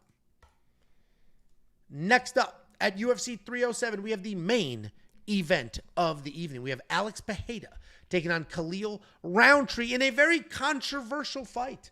When this fight was announced, people were like, Khalil, and people railroaded the fact that Khalil Rountree is getting this fight. They couldn't believe that Khalil Rountree was getting a title shot. They're like, oh, he sucks. He beat Anthony Smith. He's on a 5-fight win streak. He is literally on the longest win streak of anybody in the top 5 of this division. Nobody's win streak is close. And before you say Ankalaev had a crack at the title, couldn't win it. And then he has the no contest with Johnny Walker. Meanwhile, during that time span, Khalil Rountree strung together 5 wins, 4 of them by finish. Oh, Anthony Smith. Okay, he finished Anthony Smith. Roman Dolidze didn't finish Anthony Smith. John Jones didn't finish Anthony Smith. That whole rant is to say that I do think if you're looking at this division, Khalil Rountree is pretty deserving of this title shot. Or at least it's not crazy that he got it. Pretending that it's insane Khalil Rountree has his title shot makes no sense. But he's got Alex Pereira. Alex Pereira is only 11-2 in his MMA career, and we know all of his accomplishments. Former middleweight champion of the world. Loses because he's sucking too much weight. Left himself exposed. Ate a huge right hand from Izzy. Moves up to light heavyweight. He's been undefeated since then. This is his 4th fight this year. His 3rd title defense and his 4th fight in 2024. He is literally the 2nd most active fighter on the UFC roster. The 1st most active is Kevin Holland by a couple of days, something like that. He's taking on Khalil Rountree, 13-5 in his career. As I mentioned, 5-fight win streak. 4 of those are by stoppage. Alex Pereira, we all know, he has the death touch. He's probably the most powerful striker we've ever seen, regardless of division. He is just knocking people stone cold out of nowhere with what look like short hooks. He just knocked out Yuri Prochazka with a head kick, which we hadn't seen that wrinkle from him before. Alex Pereira is the most dangerous, scariest guy in the light heavyweight division. Former kickboxing world champion, came to MMA. Only has 1 single takedown. I'm going to flip this slide when it's Jakey Boy's turn. He has a 100% takedown accuracy. He attempted 1 takedown against Izzy, and he got it. He's fighting Khalil Rountree. Khalil Rountree is a very dangerous striker. And I said this. Jacob, you'll keep me honest. You like to do that. I said Khalil Rountree might be the most dangerous, not best, not most dangerous striker Alex has fought so far. Is that a crazy statement to make? What'd you say? Khalil Rountree is the most dangerous striker Alex has fought. Probably. Thank you. People were like, that's absurd. You ever hear of Yuri? It's like, yeah. I watched him get knocked out twice. I watched him get knocked out twice. Khalil Rountree is lightning fast. He hits insanely hard. He moved to Thailand, came back from Thailand, completely changed his whole style, and he's been doing really well since then. I don't think it's crazy if Khalil Rountree wins this fight, I will not be surprised. But I think Alex Pereira wins. I have to go. The death touch is that he's just so powerful. He's feeling himself. He's so good. He's active. And there's got to be something. And I don't know Khalil Rountree. I'm not inside his head. I don't know. There's got to be something at this point in the Alex Pereira era of UFC. Without question, he's the biggest star that the UFC has. And in this era of Alex Pereira, you got to be pretty fucking terrified looking across the octagon, and that's who's standing there. It has to be scary. Like, there has to be a moment where you're like, fuck, like, this is real. No matter how many fights you've been in. Alex Pereira has to be the pick for all of those reasons. Obviously, he loses. These are big boys, and they're throwing leather. Last thing I'll mention before I hand it over. Somebody sent me a video. There's a conspiracy theory. Do you know what the Freemasons are? I know Khalil's in a cult. Yeah, like there's all these theories that he's a Freemason, he's in these cults, and apparently the Freemasons are like a secret society that control the world. So this whole breakdown is about Khalil Rountree is one of them, and they're controlling the world, so it's all set up for Khalil to win. And then also, I guess his dad was like a famous music producer. So he has or movie producer, some huge famous, so he's got connections to the world. So there's theories there too. Either way, I'm picking Alex. What do you think, Jake? Here's what I'll say. And I've thought about this fight, and I'll say this. I believe that Izzy's fluke KO over Alex has broke a lot of fucking people, right? Because he knocks out Alex. Alex goes to 205 against the Polish power, and everyone's like, oh, well, he's going to get knocked out by Jan. And they chased it. And they fucking lost. Okay. Then he fights Yuri. Ooh, Yuri, he's dangerous, man. He's going to knock out Alex because we saw Izzy do it. And they fucking lost. And then they see Jamal Hill, another big, powerful guy. Well, now is it time. Because remember, 3 fights ago now, Izzy knocked him out. Now, Jamal Hill's going to knock him out. Now is the time. Right? And they fucking lost. Now, Yuri rematch. Because I remember in the first fight with Yuri had him hurt. I remember. So now, Yuri is going to knock this guy out. Because remember, now 5 fights ago, Izzy got a lucky KO, a Hail Mary fluke KO. Now is when he gets knocked out. And they lost again. And now they're back. Right. Now 6 fights ago, Izzy gets a fluke KO against this guy when Alex had him pinned against the fence, beating the absolute fuck out of him. Izzy throws a Hail Mary shot that lands right on the temple and knocks this guy out. And ever since then, people have been chasing it, man. They've been chasing it. Jan, Yuri, Jamal, Yuri again, and now they see Khalil Rountree. And they've all convinced themselves once again, here we go. Alex is Jenny. Alex is going to get knocked out. Oh, Khalil's speed. I've seen the hooks on Khalil. I've seen the speed on Khalil. Didn't you see him get knocked out 5 fights ago by Izzy? What do you think Khalil's going to do when he lands on this guy? What do you think now he's going to get knocked out? And if he does, they're all going to, what are they going to do? I told you. Yeah, it's these same motherfuckers that have been saying that he's going to get knocked out the last 4 or 5 fucking fights that are going to stand on top of the world and act like fucking geniuses if it happens. Guess what? It's not going to fucking happen. Alex Pereira is 10, 15, 20 times the fighter this guy is. He got knocked out by the fluke KO by Izzy. Big fucking deal. He's proven himself time and time again that he is better than that fight, even though he was dominating Izzy in that fight. He's going to stand in front of Khalil. Khalil's going to do what he talking about this week. I saw a quote from Khalil. I've got something planned that nobody's ever seen before. Yeah. And once you guys are going to know, once I'm in there, once I do this, you're going to be like, oh, that's what he was talking about. Shut the fuck up, dude. Shut the fuck up and try to fight this guy. You're not going to be able to fight this guy. Alex Pereira's going to do what he's going to do. He's going to find the reads. He's going to start pressuring you. He's going to land the shot, and he's going to knock you out. That's why he's a minus 460. So I guess I get the people that still want to chase it, and they're going to keep chasing it until it happens, and then they're going to act like a fucking genius if it ever does. I don't think it ever does. I think Alex goes out on top the way he wants to go out. This is a fight that he's going to win. He's minus 460 for a reason. Alex Pereira wins, probably knocks him out. I don't necessarily disagree. This comment stood out when you were doing your whole thing there. Izzy set it up, basically saying it wasn't lucky. But Alex is great at this way. Izzy did not set that up. He's like this. His leg is fucking toast. And just goes like this. Yeah.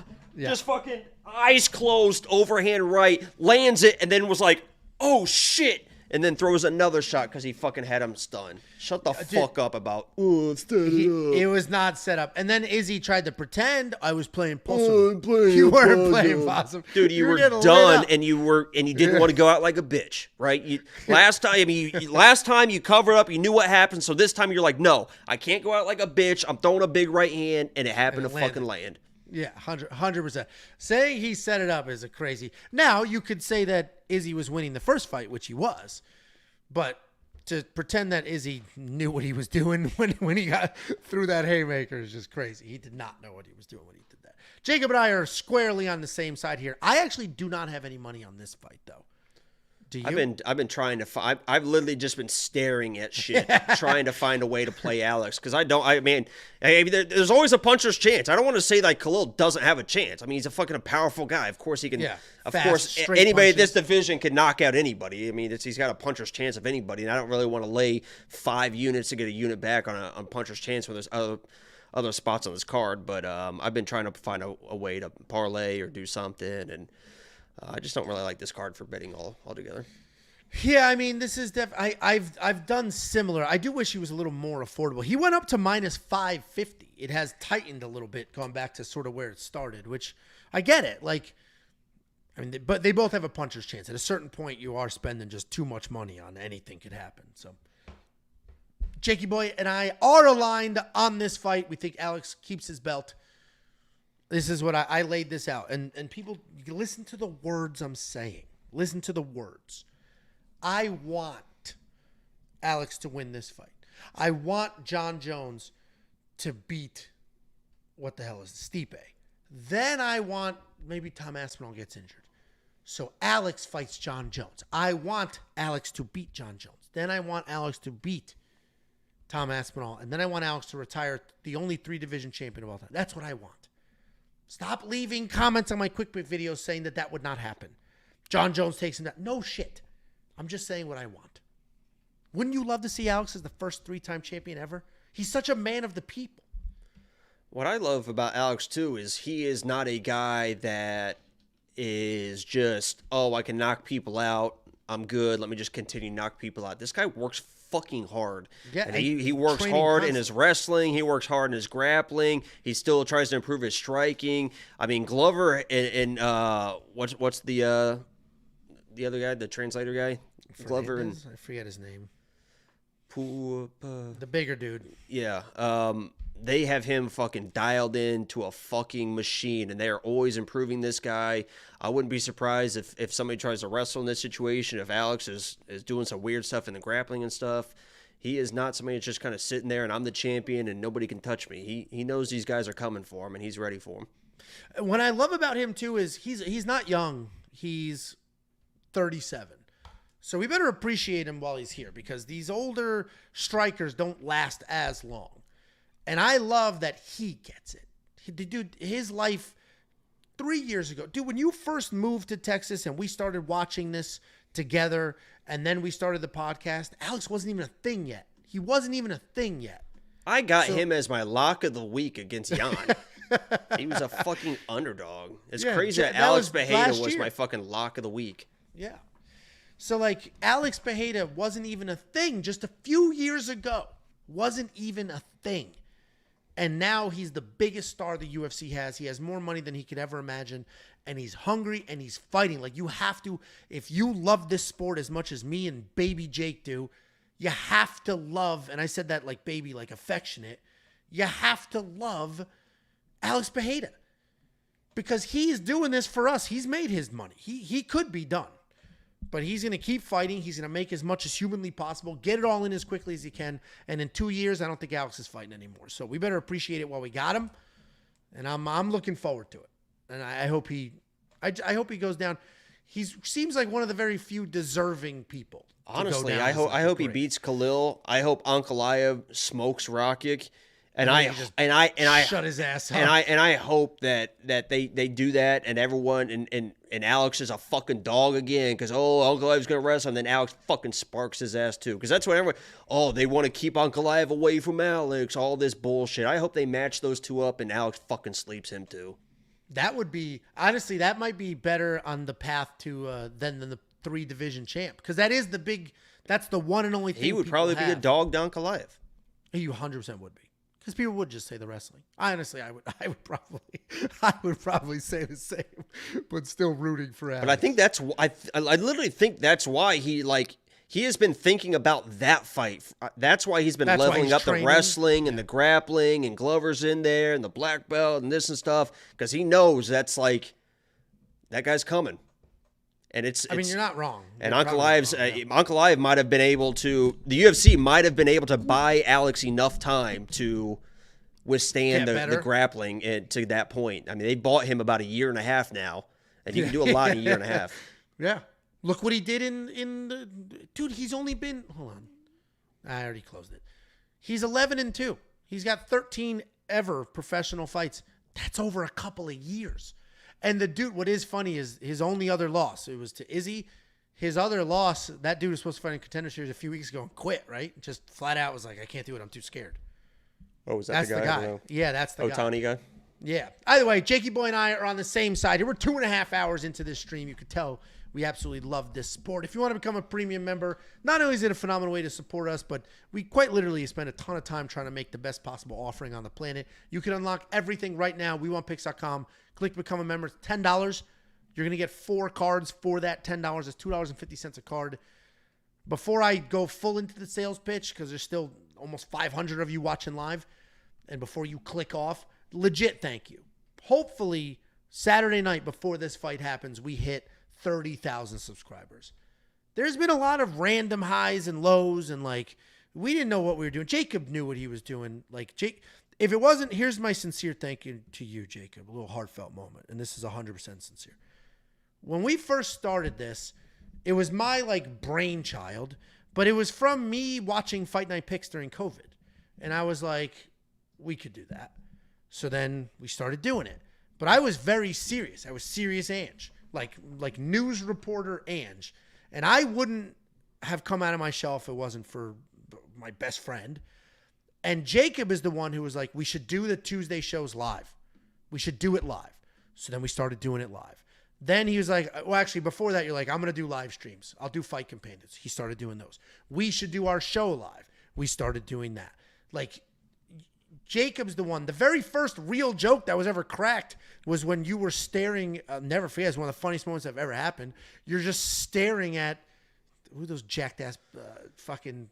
It was William Knight and Alonzo Metafield. And you were just making jokes that at the time Jacob did the graphics.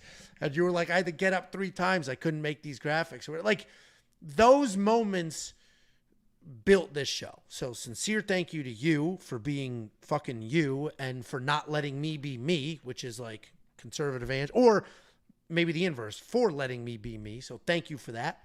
And thank all of you. The fact that we get 550,000 views in a rolling 30 days just 2 months ago when there were no breaks. 30,000 of you almost have actually taken the time to move your mouse and click the fucking button. 500 of you watch us on Tuesdays. Argue like how friends argue is crazy to me. And I appreciate all of you, and specifically you, because if I did this on my own, I'd still be here grinding, but it'd be fucking a third of the size for sure. And he's going to die soon.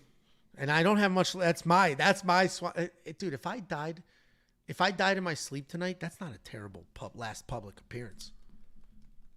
Till I accidentally say something horrible before this stream was over. I saw a video on that was sent to me on Instagram about a guy, old guy. He's probably 85, maybe even 90. I don't know, but you could tell he's really old, kind of on his last leg. And he made a video basically asking somebody. He said, I want to go out the way I want to go out. He said, I want to go out with a girl having sex with me so hard that I have a heart attack. And I don't want to be revived. That's how I want to go out. And it literally was a video of him just asking for a girl to be like, is anybody interested? Yeah, like literally, is anybody interested in fulfilling my death wish of literally just having sex with me until my heart gives out? And that's how I want to go out. And that's my plea here to you guys. If there's anybody out there, and it's going to take a lot because I work out a lot. I'm strong. I'm healthy. My heart is good. Blood pressure's good. It's going to take a lot. But if there is anybody out there that is willing to give it a try, to really put in that effort, you can see the Instagram. You can see the Twitter. JT_lines, and I would appreciate any offers, a few headshots, maybe a video, and we'll get those applications going. Good luck. I'm rooting for you. And I'm rooting for you guys and us. We've had success in pay-per-views. We're going to have some more success this week, and I feel it. I'm liking this card. Unlock We Want Picks Premium. You can do that at WeWantPicks.com. It's $10 a freaking month. You're going to get the tools, the picks, the bets, the prop hunter, the line movement tracker, the DraftKings optimizer. 4 events for that money. You're even going to get more than me and Baby Red. You're going to get Artem doing his thing. And you're going to get the artificial intelligence doing its thing. And if you want 50, we'll send you 50. We have a $5 super chat. Lost a thou at Paris because of the breeder decision. Make it all back on Jacob's Colts. Shout out Joe Flacco. Is Joe Flacco on the Colts? Joe Cool, baby, came in and saved the day. If you want to win money, back-to-back weeks, you play the Michigan Colts parlay. I've played it back-to-back weeks. They've dominated. We won like $700 off a unit 2 weeks ago. Only like $300 last week because Michigan was a big favorite. This week, they have Michigan, who smokes USC 2 weeks ago, for some reason as an underdog to Washington. No idea why they're an underdog to Washington. And then we had the Colts as underdogs to Jacksonville. So we're trying to go 3 in a row, parlaying Michigan, which is my favorite college team, defending national champions, and the Indianapolis Colts, the future Super Bowl champions this year.